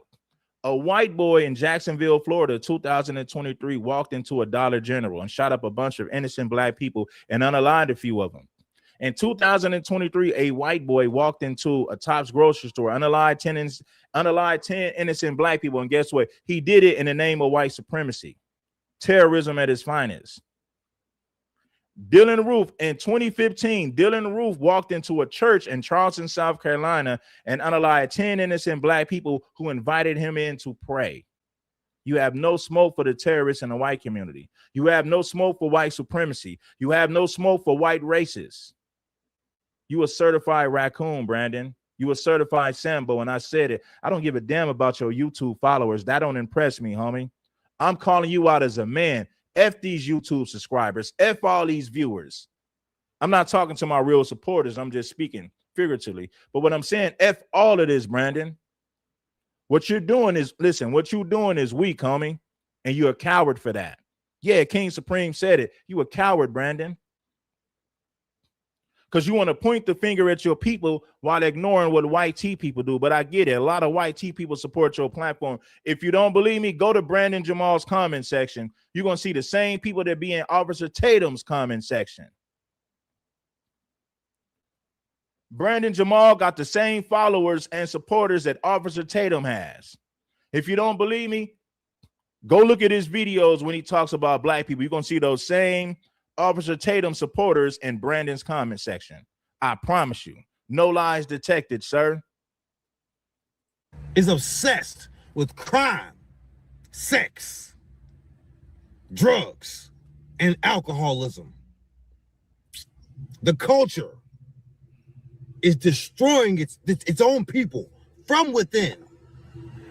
Black people in America are... You know what white folks do to the N-word lovers, Jamal? Let me tell you something, Jamal. Do you know what white folks do to the N-word lovers? They get N-word lovers get dealt with extreme violence. They get dealt with, and there's a use of force. There's extreme violence. The N-word lovers get dealt with by their own fellow white brothers, Jamal. Yeah. The fruit of a very intentionally planted poison tree. And I realized that when I was watching Straight Outta Compton. You know, when NWA first came out, there was a lot of pushback because they didn't want that degenerate filth coming through the airwaves. Yes, it was jamming, but we're talking about the subject matter. It's filth. I gotta be real with you, O'Shea. If you calling this guy your brother, he's no different than Officer Tatum and Anton Daniels. So how could you call him your brother? Now, maybe he supported you. Maybe he said nice things about you. The only reason that I think Brandon Jamal supported O'Shea the Duke Jackson is because O'Shea the Duke Jackson was going in on Fresh and Fit, and Fresh and Fit don't like Brandon Jamal. So they had a common enemy. So Brandon Jamal started showing his support for O'Shea the Duke Jackson. I believe that's why O'Shea embraced him. But I got to be real with you, O'Shea. If you're going to make videos calling out Officer Tatum and Anton Daniels, well, Brandon Jamal is no different than Officer Tatum. Brandon Jamal is no different than Anton Daniels. He's no different, homie. I got to be real with you, O'Shea. I don't mean to put you on blast, but a lot of people have been asking me that. They said, how is O'Shea cool with Brandon Jamal? But he got smoked for Officer Tatum and Anton Daniels. And Brandon Jamal is no different than Officer Tatum. He's no different than Anton. I said, I got to agree with you. I had to agree with you 100%. Brandon is no different than Officer Tatum at all. Matter of fact, Brandon Jamal got the same people in his comment section that be in Officer Tatum's comment section. So how is he any different? He's not. He's the same. I like filth, but it shouldn't be mainstream for children. I'm grown. You hear me? So when they realized that it was very popular and profitable, around the same time they privatized prisons. You dummies. Where all my scamming ass niggas at? So now it's profitable in more ways than one to convince you blacks to commit crime, to go to prison. Where all my scamming ass niggas at? The black community is suffering because their young men are committing violence against one another. There has always been violent rap music. Drill music. You coined the phrase drill music. But then you want to holler that Black Lives Matter. You cannot make this shit up. How they could easily say your single mother song was degenerate. It represents degenerate culture. You could fix your mouth to say, well, it's true. Everything I said in a single mom song was true. Well, black people can argue everything that goes on in gangster rap is something that's actually true. So if you want to defend your single mother anthems, well, they have the right to defend their drill music and gangster thug culture. Dare y'all be upset when somebody of another race kills a black person? I never see nobody in the streets when a black person kills another black. You don't see white people in the streets when white people unalive each other. They sweep it underneath the rug and they say it has no reflection of white culture. It's no reflection of the white community. Brandon Jamal, white people unalive each other all the time. A white woman just unalived her children. You got white people and white women supporting her. Yeah, Brandon, there's a white woman. Listen, there's a white woman who just unalived all her children. Are white people protesting against her? No, they're not. You got white women coming out in full support of her, Brandon Jamal. So show me the white people that are marching and protesting against white on white violence. Show me the white people that are marching and protesting against white on white violence. I just told you a white woman just unalived all her children. And you got white women coming out in full support of that white woman who did it to her own children, who unalived her own children. Show me the white community. Show me white people coming out to condemn her behavior. Show me the white people that are marching and protesting against white on white violence. You're not going to see it, Brandon, because when white people harm each other, they sweep it underneath the rug. and they pretend like it's no reflection of the white community. This individual is just a lone wolf. See, when black people commit crimes, when we commit crimes, it's always a reflection of the black community. When a white person commits a crime, he's judged as an individual. The whole white community, they don't hold the white community accountable.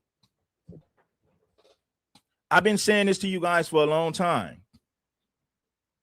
Every time a black man does something, oh, this is a reflection of black culture. This is a reflection of the black community. A white man commits a crime. Oh, he was a lone wolf who didn't take his medication that day. A white man shoots up a church and burns down the church. They say, oh, well, the white boy didn't take his medication. He's a lone wolf. It has nothing to do with the white community as a whole. When white men commit crimes, they isolate him as an individual. They've been doing that for decades. It's nothing new.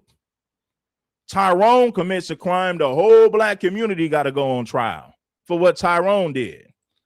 Dylan Roof shot up a church, unalive people that was going to church and praying. Not once did anybody say that's a reflection of the white community. This is a reflection of white culture. Not once did you hear white people saying that. Y'all scream Black Lives Matter, that Black Lives Matter. You cannot make this shit up. How dare y'all be upset when somebody of another race kills a black person? I never see nobody in the streets when a black person kills another black. Y'all scream Black Lives Matter all day. But black people who get killed by black people, they don't even feel like they matter to their own kinfolk. Hell, I'm black. I don't even matter to my own kinfolk. But you'll be in the streets protesting. As a matter of fact, long before I realized how conservative I was, I never mattered to them niggas. But they want to be in the streets, fists in the air. Black Lives Matter.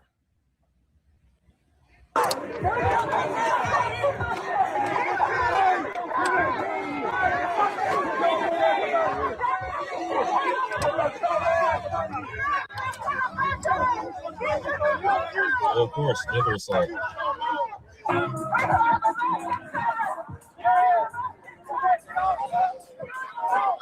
You see what's going on here? What's going on here is the devil has a hold over black people in America and black culture. Because you wouldn't defend degeneracy if the devil didn't have a hold over your spirit. As a 40-year-old, you wouldn't sing, boosting bitches where y'all at, go there, go your bad, scamming ass. You wouldn't sing that shit as a 40-year-old if the devil didn't have a hold over your spirit. Because you know it's not good for black people. But Black Lives Matter to you so much. And this right here is proof that the devil has hold over your spirit. Because, well, you wouldn't defend Jake Lang if the devil didn't have a hold of your spirit. You wouldn't raise $1 million for Chud the Builder if the devil didn't have a hold of your spirit. You wouldn't raise $1 million for Shiloh Hendricks when she called that black child an N-word. You wouldn't raise $1 million for that white woman if the devil didn't have a hold of your spirit, Brandon. Huh? You wouldn't justify white supremacy. You would never justify George Zimmerman unaliving Trayvon Martin unless the devil had a hold of your spirit, Brandon. Why don't you have that same smoke for the white community who justify their wrongdoings? Anytime a white person harms a black person, white people justify it. Why do white people justify that? Because the devil has a hold of their spirit. That's why they justify a white person harming a black people. Well, a black person. Because the devil has a hold of white people's spirits for the most part. White supremacy and racism wouldn't exist in this country if the devil didn't have a hold of white people's spirits.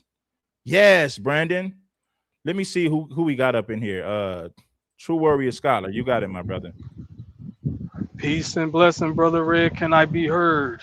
Oh, yeah. You got the floor.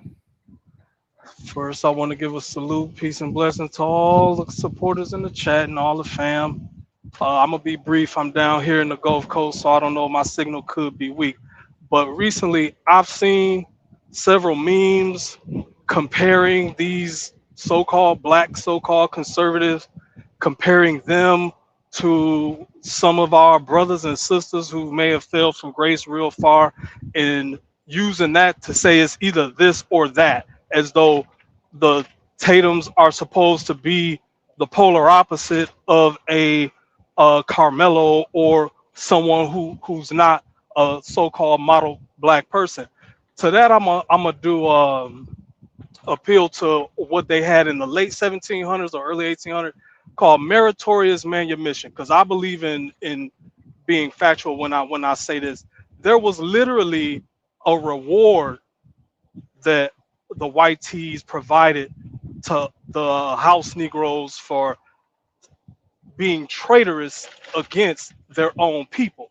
That was a law on the books and a reward given. So I'm going to compare the behaviors of the Antons and these Tatums and this Brandon guy and say just as degenerate as the Meg the Stallions or Young Miamis or any of these brothers out here, these YNs in the street up to no good, these so-called black conservatives, y'all, just because you can put on a shirt and tie and get up on YouTube and criticize black folks, your behavior is right down there in the gutter with the rest of these the out here. And I'll land my plane there, brother.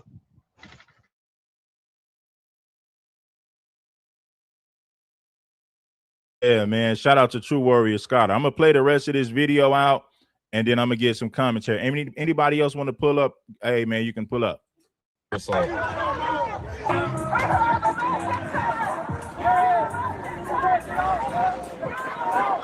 you see what's going on here? What's going on here is the devil has a hold over black people in America and black culture. Because you wouldn't defend degeneracy if the devil didn't have a hold over your spirit. As a 40-year-old, you wouldn't sing, boosting bitches where y'all at. Go, there go your bad. Scamming ass. You wouldn't sing that shit as a 40-year-old if the devil didn't have a hold over your spirit. Because you know it's not good for black people. But Black Lives Matter to you so much.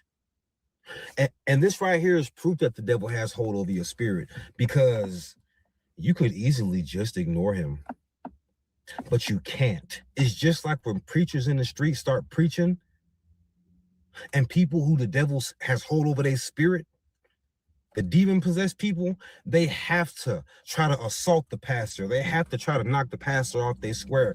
You could just keep walking.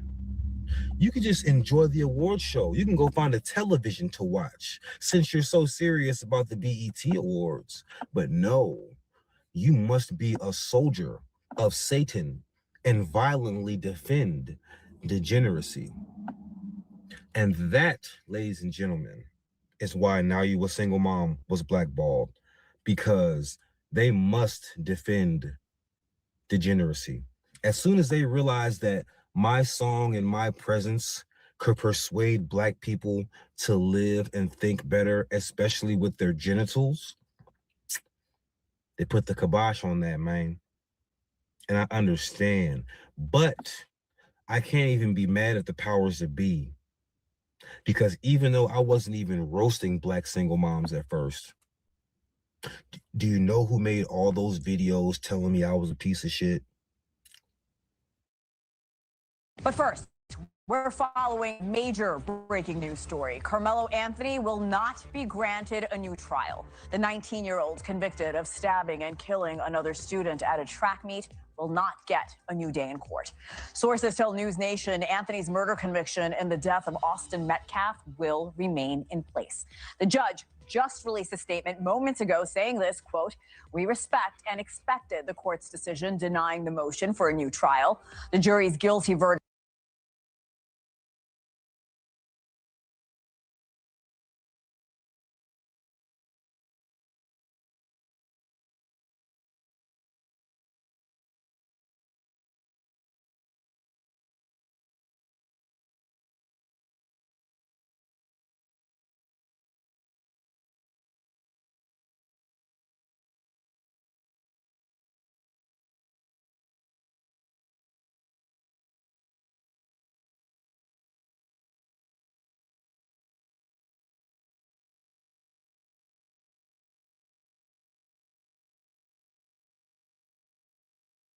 I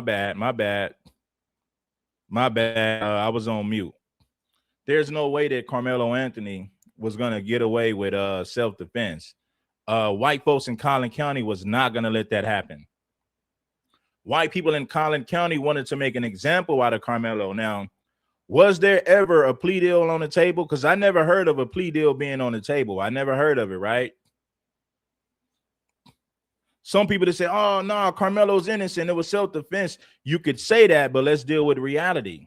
The reality of it is white folks was not going to let him walk away with self-defense.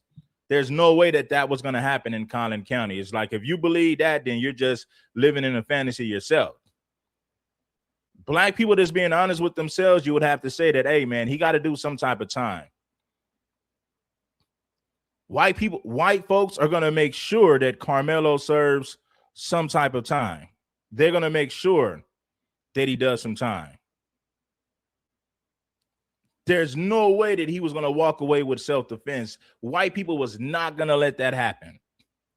But like I said, I never heard of a plea deal being on the table. Maybe I'm wrong. Maybe you guys know more about this case than I do, but I'm just saying I never heard of the plea agreement. I never heard of the plea deal. It stands, and we remain confident in the process. Every defendant has the right to appeal, and our thoughts and prayers remain with the Metcalf family in the painful wake of last week's hearing. We have a lot to unpack tonight, folks. Joining me now to discuss is a criminal defense attorney who is no stranger to high-profile cases. We're talking about Mark Garagos. He's represented many big names in court. That includes Sean Diddy Combs, the Menendez brothers, Michael Jackson, Mike Tyson, Colin Kaepernick, Hunter Biden, and so many more. And we're so grateful to have him tonight. Mark, welcome back. Thank you. How are you? I'm great, better now. News Nation sources have confirmed that Karmelo Anthony's appeal for a new trial has been denied. I wanted to ask you about your initial thoughts when we heard the news just moments ago. Well, I saw the order that was issued by the new judge. The judge who presided over the trial was recused. As expected, he did an interview, and that was the end of his presiding over this case. This is not unexpected, given what happened earlier this week when the text messages that were released that apparently weren't used during the trial came out, and it was not helpful to this young man, to the accused or now convicted. And I think where they're headed with this new legal team is they lost the motion for new trial, but it becomes apparent to me they're now going to probably focus in on ineffective assistance of counsel of the trial lawyer in this case. And I think that's the newest tack that the newest legal team is going to take. Yeah, we're hearing about details of a secret gentleman's agreement between the prosecution and the defense that came to light. The two parties agreeing to keep both details about Karmelo Anthony and Austin Metcalf's characters out of the trial, including allegations of racism, violence, bullying. Metcalf's own father wasn't even aware of the deal. Here's what he told News Nation's Chris Cuomo this week, Mark. And to sit there and watch my son be dragged through the mud again today, the same stuff that was said for 14 months. If you want to try to assassinate character, do what you think is right. But at the end of the day, the facts are very simple. He stabbed an unarmed child to death. We want to remind the viewers the defense and the prosecution said this case was not about race. Both families received harassment as this trial went on. Mark, do you think race played a factor, at least in the courtroom? Well, as I often say, race permeates everything in the American criminal justice system. So I don't think that there's... So the criminal justice system was created to be biased towards blacks in this country. If you don't believe me, study the damn history. You ain't got to take my word for it.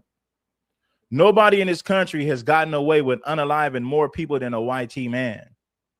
No one has gotten away with heinous crimes like the white man has, because the criminal justice was set up to protect white people, and it was set up to be biased towards blacks. I'm giving you the irrefutable facts. Any way that you could say this is the exception to that, given the composition of the jury, given the conducting of the a so-called gentleman's agreement and everything else. I'm going to bring you guys up, man. Make sure that you guys hit the like button. I'm going to bring you guys up. I think we got like 2 more minutes left of this clip, and I see you guys in the background, and I'm gonna bring you guys up. So just be patient with me. 2 more minutes. There's any way that you could say this is the exception to that, given the composition of the jury, given the conducting of the a so-called gentleman's agreement and everything else. I think that part of the problem with this case, with this kind of interest, it should have been televised. I think the judge, even who later was recused, admitted in his interview that a lot of the conspiracy theories around this case were because nobody saw what actually happened in the courtroom. All right, with the time we have left, Mark, I want to move to Lindsay Clancy. You and I have talked about this case before. The defense just rested their case. This case is likely coming to a close. You've said you think the jury will side with Clancy. What did the defense do so effectively to win over this jury?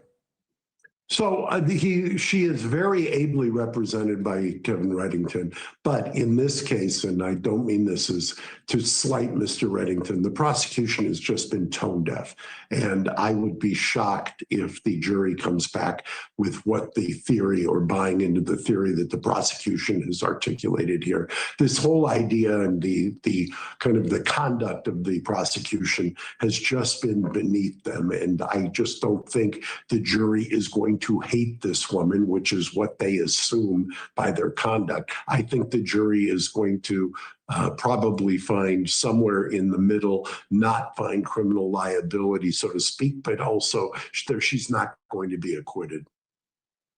If Clancy is found not criminally responsible, what precedent, if any, does that set for future cases involving postpartum psychosis? Well, I think part of what you've seen in this case is the system has absolutely failed, and it always does in these cases. We don't have, the criminal justice system is not good when you have to kind of inject the psychiatric element into it. Part of the problem is, and I also resist saying this, but it's true, it's fully 80% of the cases that come through the criminal justice system revolve around challenges to mental health. And the system is not designed for it. It's not designed or equipped for it. You'll see it in some of the other cases that you and I talk about, but this has been, I think, a stark level. White people supported this white woman that unalived their own children. And they're going to say, well, she was mentally challenged, and they're not going to campaign for her to go to prison on a first-degree murder charge, but they did campaign for Karmelo Anthony to go to prison on a first-degree murder charge, right? White people never campaigned for Casey Allison to go to prison on a first-degree murder charge, even though Casey Allison told everybody he wanted to put Jose Ramirez on life support prior to him unaliving Jose. Casey Allison poked this kid 5 times. Karmelo Anthony poked somebody once, ran off first degree. Casey said he wanted to do it, poked him multiple times. He gets 10 years. He'll be home in 5. He was charged with reckless homicide. This is what I'm going to do, man. I'm going to bring up King Judah first, man, and I'm going to bring up King Judah. Where you at, brother? Hey, what's good, bro? Can you hear me? Yeah, I can hear you loud and clear. You got it, bro. Yeah, man. So I'm glad you're talking about this. You know, this make me, you know, this reminds me of like maybe a few months ago. I remember when you were kind of covering Thomas Sotomayor, right? And he was kind of siding with these white folks, and you were saying, you know, he got his Negro wake up call. You know, you did a whole video. That was one of your better videos, bro, the way you covered that. And we talked about the emergence of this new YouTuber, right? What I mean, but when I say a new YouTuber, there's this new lane of YouTuber where black people come in, right? And they have this self-deprecating content. Well, basically, they found out that you can make a lot of money if you are a black person talking down on black people. White people will support that. Like, if you look at it, bro, nobody is getting richer than this lane as fast. The only thing I can remember was the red pill. When people first came in talking about relationships in the red pill, that shot you up in the algorithm. But nothing compares to a black person that is willing to talk down on black people. Nothing compares to how fast you can rise in the ranks. And it's crazy to watch in real time somebody like what's his name? That guy, what is his name just now? The one that was, is it Brandon Jamal? Yeah. To watch him, because basically he's like a P word I don't want to use that word, the oldest profession in the world. That's what he is when it comes to YouTube. Because if you look at it, his message changed like 5 times since he got on YouTube. First, he was a red pill guy. Then he wanted to talk about social justice issues. Now he's went full circle, and now he's like this diehard black conservative. You see what I'm saying? Like these people are they grifters, bro. They grifters. And I don't want to take up too much time, but one thing I noticed about what's different between black people and these white folks is I'm not this is what I'm saying. This is where I'm at in my life. I will not chastise because we known for chastising our own when they do right, when they do wrong, right? But we have to be real calculated about how we move in the world from in 2026 on forward because we come from a culture of people that do chastise each other when we wrong. But you have to realize we are the only group playing by those rules. And I'm gonna tell you because I come from a boxing background. My channel is boxing based. I'm deep in the boxing world. And I'm gonna tell you how on that small level, but how it rises to the bigger level of issues like Karmelo Anthony, right? But in the boxing world, the Hispanic fighters, they are known for taking drugs. They'll come in on steroids. They'll fail and pop dirty, and their fan base still supports them. And after decades of this being a pattern, this is why you'll see somebody like a Rolly Romero. They had a fight that happened just last night. Rolly Romero and Teofimo Lopez, right? They fought for a championship fight for a belt. Both of these fighters, before they had a title shot, are coming off losses, Red Supreme. Most people, if you lose a fight, you won't get another title shot. It'll take you 4 or 5 fights to work your way back up to get another title shot. Hispanics are notorious for losing a fight, Red, and their very next fight is for a title shot. This is because this is how much their people stand behind them. This is how far their dollar goes in boxing, that boxing allows Hispanic fighters to do what no other fighter can. Because they want to make sure they always have a Hispanic fighter fighting because they know that the Hispanic fan base will give their dollars. Yeah. So what I mean by this is Hispanics in the boxing world too, they are notorious for not holding their fighters accountable. When Ryan Garcia cheated Devin Haney, you will not find a Hispanic anywhere in the world that would demonize Ryan Garcia for taking steroids and beating Devin Haney. Nowhere. You will never find it. So what I mean by that is Black people, because even on Black YouTube, we are known for doing this. Black people will go if Devin Haney, Tank Davis, or Shakur Stevenson do something faulty, we publicly bash and demonize them, right? Because that's our culture. But we have to really start to play chess with these people because what it does is it put our representatives, like let's say I'm using fighters in this instance, somebody like a Devin Haney, it puts them in a world of trouble when not the non-Black fan base already hates them. And then when we double down with the same type of hate and vitriol, it puts these people in a world where they fighting against the world, and only our people have to deal with that. Because if you look at it, even when it comes to crimes, white people don't publicly demonize white people even when they do wrong. They don't care that they did wrong. If they chastise these white folks, they're going to do it behind closed doors around other white people. We are the only group of people that publicly chastise our own. So what I'm saying, I'm about to move on. I promise. My thing is, let's say if Karmelo Anthony had took this guy's life under other pretense, because we know to me it was self-defense. I think it was self-defense. But even if it wasn't, I'm done publicly chastising my people. I'm gonna do the same thing white folks do. When my people do wrong publicly, I'm either gonna defend them or I'm not gonna say nothing at all, Red Supreme. Yeah, man.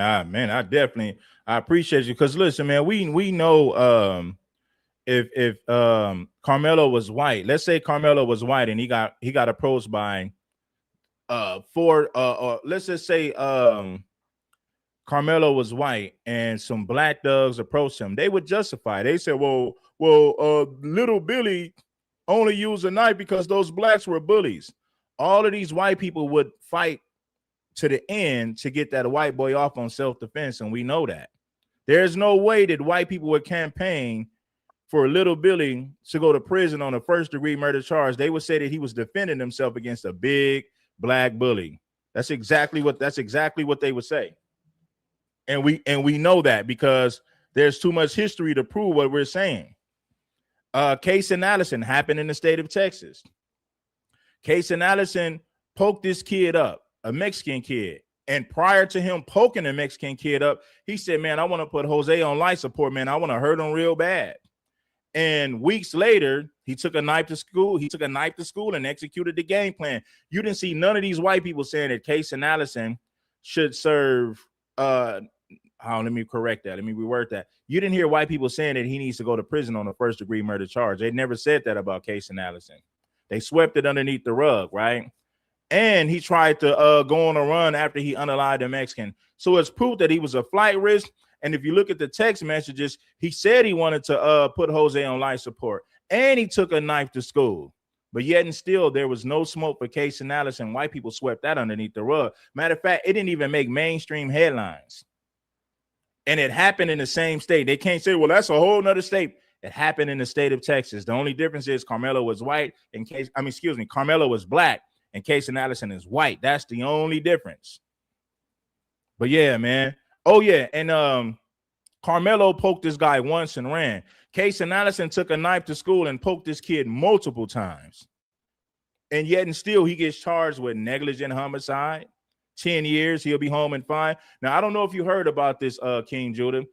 Was there ever a plea deal? Did they ever offer a plea deal to Karmelo Anthony in this case? Because I never heard of it. Nah, and the thing is, Red, the truth of the matter was they never were. You know, a lot of people were debating because I heard the brother Ticket TV, right? A lot of people were real hopeful for Karmelo. But I've been saying this for a while, bro. And as black people, bro, we have to start communicating more about what's actually going on. Bro, I'm from the South. And I knew that when that happened in Texas, he was never going to get a fair trial, ever. Right. He was never going to get one in Texas. And to the point, so much so that when a lot of people heard that he was going to get an appeal, I already knew that was going to go south. Everybody was like, oh, he's going to be able to have an appeal. I was like, no, they're going to find a way to block that also. In the South, bro, white people will move the goalposts until they get a black man, bro. They don't care what rules they have to break. Yeah, they don't care what rules they have to break, because it's just like it's crazy. None of these black conservatives made videos about Casey Allison and how his crime is a reflection of the white community and white culture. But Karmelo Anthony, he's a reflection of black culture and all of this and that. White people commit crimes, they're judged as individuals. They never put the whole white community on trial for what a white person does, right? Anytime a black man commits a crime, the whole black community got to go on trial for it. You know what I'm saying? That's crazy. I'm going to bring you back. Let me see who else we got up here, King Judah, man. If you're still there, I'll bring you back. James Jones, what's good, brother? Yo, salute to you, Supreme. Salute to the chat. I'm going to be honest. I don't know what you covered. I just clicked on and joined the StreamYard.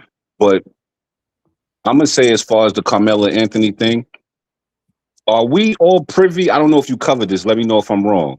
To what they found out in his appeal, to why they didn't talk about the character and the racism of the Metcalf boys. Because I'm going to be honest, I think both of them kids was the POS.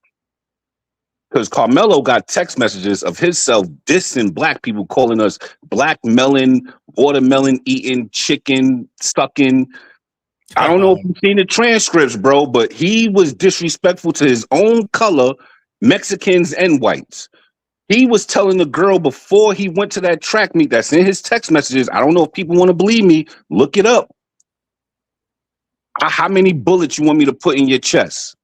Yeah, I heard about that. He was talking about beating up females. So we jumped out as the black community. I'm an FBA. I get it. We jumped out as the black community defending this boy. Now I start to think, did Charleston White know a lot of this stuff when he started digging deep into that family and then he all of a sudden flipped? I don't know. But I'm just saying he must have knew more inside information that he never spoke about, to why he just turned cold on the family and was like, whoa, whoa, whoa. Your boy ain't who the fuck you saying he is. I'm sorry. Oh, I apologize. Your boy is not who the F he's saying he is. That boy been suspended just like the Metcalf boys. He's been in they've had to put him into a certain program because he couldn't keep his hands off people, especially little girls too. They both are guilty of that. All I'm saying is one passed away and one is rotting in jail. Are we really going to sit here and really look ourselves in the eyes and still defend this boy? Like I'm looking at it. I will say this. I'm gonna pass it to you, brother. White people gonna defend theirs regardless, even if they're guilty. You didn't see white people condemning the actions of Casey Allison. He took a knife to school and he poked the kid up multiple times. You did not hear white people saying that Casey Allison is a reflection of the white community. This is a prime example of how white culture is violent. White people didn't say nothing about what Kaysen did to that kid. All I'm saying is this: why are we required to hold our people accountable when white people don't do it? That's all I'm saying. I'm not fighting that battle because I don't like that tit for tat. Oh, white people doing this, then we should. I ain't looking at all that. That boy disrespect his own race. I know. I hear what you hear. What I'm saying, bro. How do we get? Listen, it has to be equality. If we're holding our people accountable and white people don't, how do we get justice? There's no way we can get justice. If we play the self-righteous role and call our people out and white people don't, we'll never get justice. Now, I'm gonna tell you how. I'm gonna pass it back. I understand I understand that behind the scenes we should have meetings to where we hold each other accountable. But if white people are not going to hold their people accountable publicly, how do we get justice doing it if they're not going to do it? How do we work in a system that was already rigged against us? The criminal justice system was already rigged against us from day one. The criminal justice system was created to protect white people and to throw black people under the bus. Why you think black men serve more prison time for the same crimes that white people commit? And if you don't believe me, look at Kaysen Allison versus Karmelo Anthony. That's a prime example of white people serving less prison time for the same crimes that black people commit. We serve more time, they serve less time. The Kaysen Allison situation is a prime example. And guess what? Kaysen Allison did this in the same state. It wasn't even a different state. So if we're holding our people accountable and white people are not holding their people accountable, how in the hell do we get justice in a system like that, brother? I 100% agree with you. I have no disagreement in that. I'm not even going to go against that. I have no disagreement. I'm talking about this said situation. I'm going to tell you how we got our justice. 2 racist kids. One is unalive.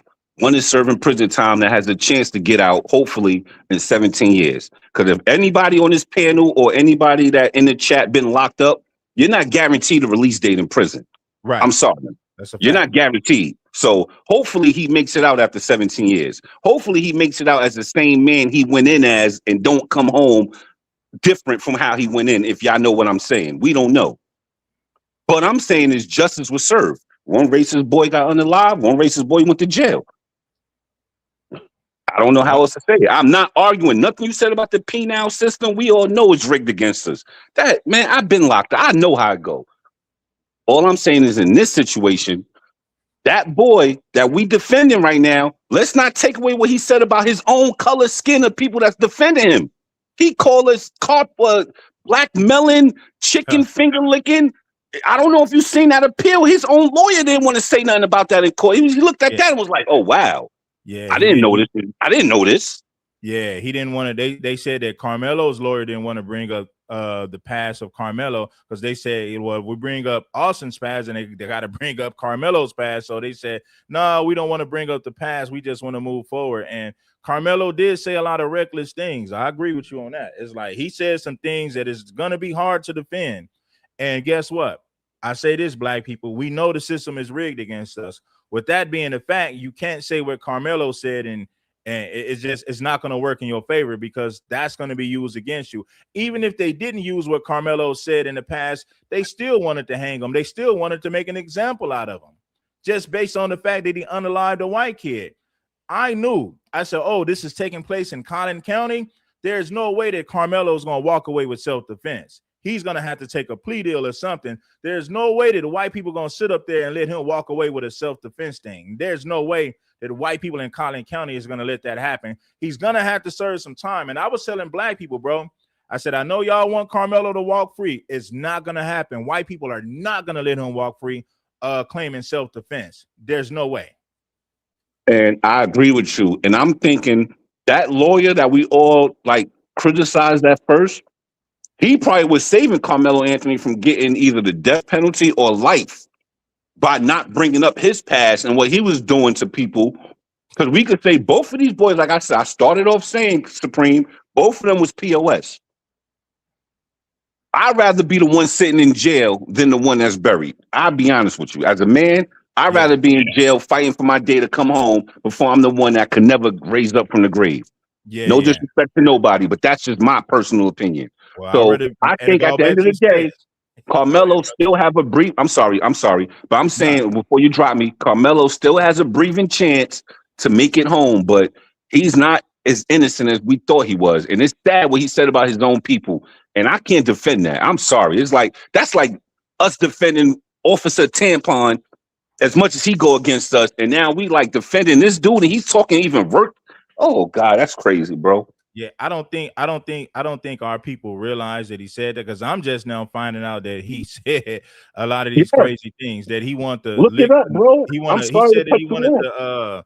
he said he wanted to lick the blood off of the knife. He asked the girl when the bullets come up out of her chest. Now they're saying that Karmelo said that, and you have some black people arguing. You It's have his some of text us saying, messaging. "Oh, well, he never said that." I'm like, well, they're using his phone as evidence to prove Yes. that he said that. So if these text messages came from Karmelo's phone, then that's a bad look, man. His It's a new bad legal look. team. I apologize, Supreme. I'm not trying to cut you off on your show, Nah, but go I'm ahead, brother. agreeing with you, saying his own legal team had no words for that when they seen that. They was like, we wasn't privy to it. They had no argument for it. They like, oh shit. I'm sorry. I'm like, they like, oh wow. Yeah, man. But this is what Bro, I'm gonna that's do, brother. ugly, bro. Yeah, hey man, I appreciate you, James. Let me see who else we got. Shane from the Shy, man. What's good, brother? What's the word, family? Peace to the panel, the chat, you as well, brother Red. It's all good, man. What's your thoughts on the Brandon Jamal and Karmelo being denied his appeal and the text messages that they found from him? What's your thoughts on everything, brother? Right, so I'll start with the tail end first. So with Karmelo, man, if those text messages are true, which it seems like they are, he was definitely on the raccoon trash panda train. And it lines up kind of with some of these suburbanized Negroes, for lack of a better term. They kind of start adopting the mentality of this, we are the world. Oh, I'm different than the rest of them. I'm OJ. I'm not like them. And then they start adopting, through internet culture and listening to people like your Brandon Tatum's and whatnot. Say he's doing that. I don't know what his political affiliation is, but they start listening to these people who influence them. They're hanging around a bunch of white tees and Latinos, and they absorb some of their ways. So that's definitely something that Black people have to watch for when we're raising our children in these areas. You know what I'm saying? And I heard that his pops was Caribbean too, like Haitian. So that's another element. I heard that. I don't know if it's true, but I heard that. And that's the father. father. You said Karmelo's family is Caribbean. I think the father is. The mother might be okay. FBA. Okay. Yeah, So yeah. yeah. My bad, brother. Go ahead. No, hey man, you put me up on game. I said, well, like, hey man, but go ahead, brother. Right. It seemed like there's some tethering afoot, but the fact that he would say that and then do what he did means the kid has no sense, man. And I was one of his ardent supporters or defenders, rather, because I know how racist white T do when they don't play fair. And the brother Judah made an excellent point. We shouldn't have to play games with these people on their quote unquote level, their fake moral high ground, because they're not moral people. They're immoral. You know what I'm saying? They're the opposite morality to us. We're the ones that try to hold our people to a high standard, and that's good. But in context, in private, with us, with the people who share our skin tone, our morality, our culture, our ethnicity, other people, foreigners, we shouldn't have to engage with respectability politics or whatever with foreigners, bro, because they be lying half the time. They don't believe the stuff they be selling us. They be lecturing us and wagging their finger. They don't believe none of that stuff. You know what I'm saying? So we don't have to do that. If their empathy and morality does not line up with ours, we don't need them, to be cordial with us. We don't need to be cordial with them. Not at all. So yeah, that's what I was saying to the brother. I'm like, okay, how do we get justice if we're holding our people accountable and white people don't? And it's not gonna work. It's not gonna work like that. We can't be we can't be, oh, we're gonna hold our people feet to the fire, but white people won't do the same. We'll never get justice in this country like that. You gotta fight fire with fire. If you're not going to hold your people accountable, why would I crucify my people for harming yours if you ain't going to crucify your people for harming ours? You feel me? Right. And that doesn't mean we got to condone what Karmelo did or whatever, because, I wouldn't condone it per se. I would have rather just squabble with him, you know what I'm saying? But it's like, I'm not going to put myself out there and in a disadvantage to justify my position to other people who don't even like me. You know what I'm saying? It makes no sense, like you said, brother. It's ridiculous. But with the Brandon Jamal, the brother Judah made an excellent point. This dude is a chiseler or a grifter. All right. He's out there for the bread. He shouldn't even be taken seriously. But the problem is, and this is an issue I have with the manosphere, right? Especially the black one. It was a bunch of weenies and suckers that came into these spaces. Yeah. And they shifted the conversation from getting the community together, getting black women, black men together. I mean, on some respectable stuff, shifting from that to raccoon, tap dance and politics, trying to get money from white people. Hey, brother, I agree with you 100%. See, at first it was just about holding women accountable for being feminists and saying, okay, this is why you're not married, because of your beliefs. Your belief system has led to your decline in marriage, your decline in birth rates, and the uprise of abortions. So it started off as a good thing, but eventually a lot of guys in the manosphere, a lot of right-wing Sambos infiltrated it, and it just went to crap after that. You're right. I've been saying the same thing. Once they started tap dancing and started justifying, like, I'm gonna be real with you. I'm gonna make this short. I'm gonna pass it back to you. It started off as a good thing because it was men that were just speaking up for men's rights. Eventually, the right-wing Sambo talk just tore everything down, and it just became a clown show after a while, right? Right. That's a look at time, man. Like, this is the thing, because you made a point on one of your older streams, man. We can criticize our people, hold the women, hold the men accountable. Because FBAs, we need to clean up our culture and improve it because it's been infiltrated, attacked, all these things. So we have to improve it. There's nothing wrong with that conversation. But it's another thing entirely to just go on an anti-Keisha spiral, which leads you to a black coon conservative perspective. Like, what are you doing, man? Look, I get there's problems with BWs, bro, but I'm not going to sit here and say, well, all BWs genetically are this way, all black people genetically are this way. Nah, man, that's from a position of weakness, man. I'm not going to do that. That makes no sense. That's why I didn't fit in. Like, see, I held the female feminists accountable, but when they started doing that right-wing Sambo stuff, I had to back off. I'm like, okay, I can't get with that. We know a lot of our women are messed up because a lot of them, unfortunately, been indoctrinated with feminism. And once black women embrace the feminist mindset, you've seen the decline in marriages. You've seen the decline in birth rates. You've seen black women filing for divorce, and they began to compete with men. So we understand the feminist mindset created more division and separation, and it told women that they could sleep around and be promiscuous and there will be no consequences for that. Now we understand that because prior to black women embracing the feminist mindset, they had the highest rates of marriages. They didn't abort their babies. And when you study the mentality of black women after they became feminists, black women went from being the most married to the least married. And when they embraced the feminist mindset, that was the nail in the coffin for the black community. Because if you don't believe me, hey, people, you ain't got to take my word for it. Black women went from being the most married to the least married. When did they become the least married? In the 70s and 80s, once they adopted the feminist mindset. If you go back to the 40s, 50s, and early 60s, black women were the most married and they didn't abort their babies. The feminist mindset led to the downfall of the black woman, and the downfall of the black woman led to the downfall of the black community and black families. You ain't got to take my word for it, just study history. But back to the Karmelo thing, man. Karmelo never had a damn chance. I don't know why black people thought that he could get away with a self-defense claim. There's no way he was going to walk away with self-defense. White folks was not going to let that happen. There's just no way. That's why I asked people, I'm like, well, was there ever a plea deal on the table for Karmelo? I never heard of it, but if it was, please send it to me so I can do some content on it, because I never heard about them offering Karmelo a plea deal. I never heard of it. Right. I didn't hear of it either, man. And that's the problem, the greater issue with our society. And it ties in with the earlier point you made about feminism. Feminism was sent by the people you see on the screen because we could see that's their culture, to abort their children. Because all them white women was supporting this chick who unalived her children and lying, postpartum. Yep. Nah, you just don't like your kids. And that emotion came out because you were pregnant or post-pregnancy and it's raw. So all the natural feelings that you have, kind of like getting drunk, come out. You know what I'm saying? So she didn't like her kids. They don't like their kids. They don't like each other.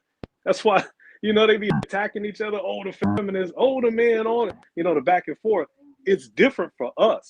This was a war tactic used against our community.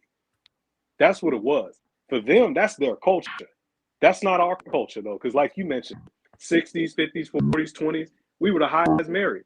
And we had strong communities with a lot of money behind us. So they used that tactic to denationalize us, take away our jurisdiction, take away our finances. So now we got to move into these white neighborhoods. We got to go to the white store, man. We had our own stores in the years when we had our marriages together and the family together. So this is a war tactic, and it worked. But the thing is, there's enough brothers like yourself, the brothers on the panel that are aware of this, and we're trying to correct course. We don't need a Brandon Jamal or a Tatum or an Anton because they get in the way of that fix, that process, that healing. So that's all I got on it, bro. I don't want to hold it. And like King Judah said, there's a lot of money being a black conservative. So we all know that cash is king. People will say anything for a boost in the algorithm. They will say anything to make more money because more views is money. And if you look at Brandon Jamal's comment section, it is full of right-wing Confederate flag toting rednecks. They're all in his comment section. The same people you see in Officer Tatum's comment section are the same people that you see in Brandon Jamal's comment section. And I think we all know why. Let me see who's up there, man. Listen, man, we're going to wrap this thing up, man, because I think I didn't say enough. Want to say one last thing. Go ahead, brother. Go ahead. And then I'm going to drop down. I appreciate you for letting me up. Kudos to you, brother, for doing this conversation. Black women, you got two choices. Either get on this team that we doing, the righteous thing, the forward movement, the progression, the FBA thing, whatever you want to call it, indigenous, whatever term. The restoration, the appeal to our family, the appeal to our better nature. You either get on this side or you stay with the people on the screen. And your kids going to end up like Karmelo in a situation like that. That's all I'm going to say on that. And King, can I say something before you drop off too? Go ahead, brother.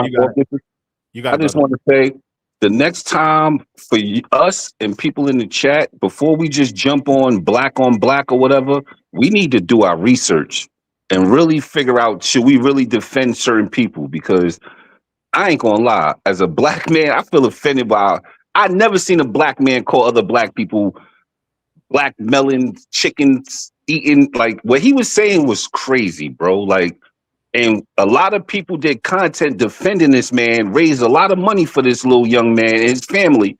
And y'all knew what type of son y'all had. And then come to find out, I never knew that his parents is like, might be half Caribbean. That gives the insight why FBA need to stop just protecting people that look like us and do our detail and due diligence to find out if they really is us. Because he was talking about black Americans. He wasn't talking about other Caribbeans. He wasn't talking about other Haitians. He wasn't talking about Jamaicans. He wasn't talking about St. Croix or St. Mark's. He was talking about black Americans in that little text message that he was putting out. I just want to say that, bro. So we need to do our homework before we just jump on the bandwagon and defend somebody because they got the same color as us.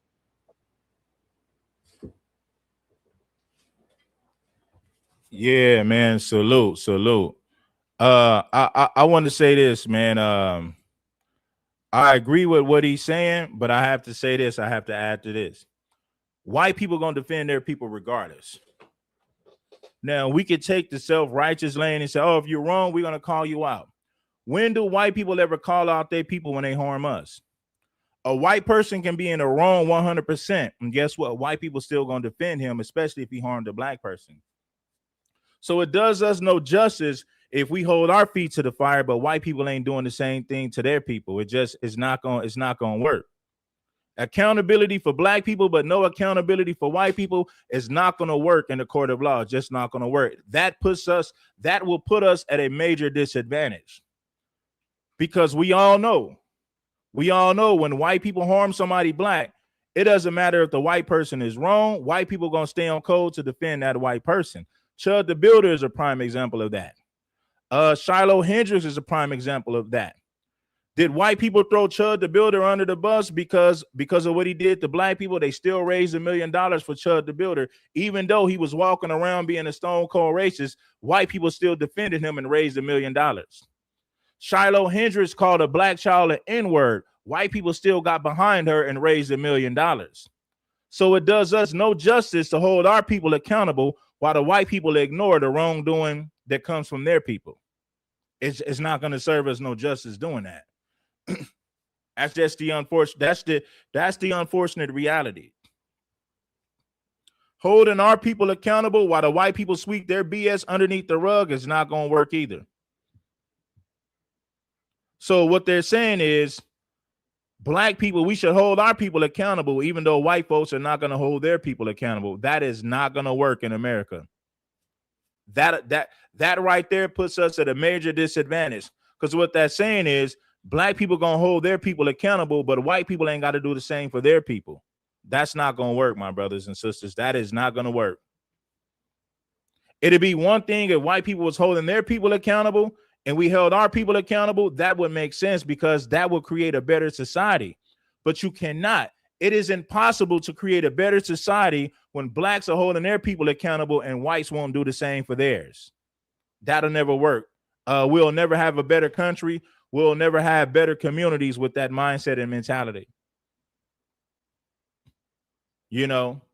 Anyway, man, peace, love, and blessings to everybody. Let me say this to O'Shea. O'Shea, homie, I got to be real with you. If you're going to call out Anton Daniels and Officer Tatum, Brandon Jamal is no different. You got to hold that dude's feet to the fire because he's no different. He's no different than an Officer Tatum. Brandon Jamal is a certified Sambo. 100%, bro. It don't get no worse than that. Karmelo Anthony had a history involving fights, weapons, disturbing messages, allegations involving his girlfriend, and claims that he had been stalking her. All right, listen, man, we're going to wrap this show up. I appreciate everybody for pulling up. Peace, love, and blessings. Hit the like button if you haven't already. It's King Supreme. It is time to get up out of here, baby. Make sure that you guys support the content in a major way. I'm gone. Catch me on the next one. I got a second stream coming up later today. I'm out.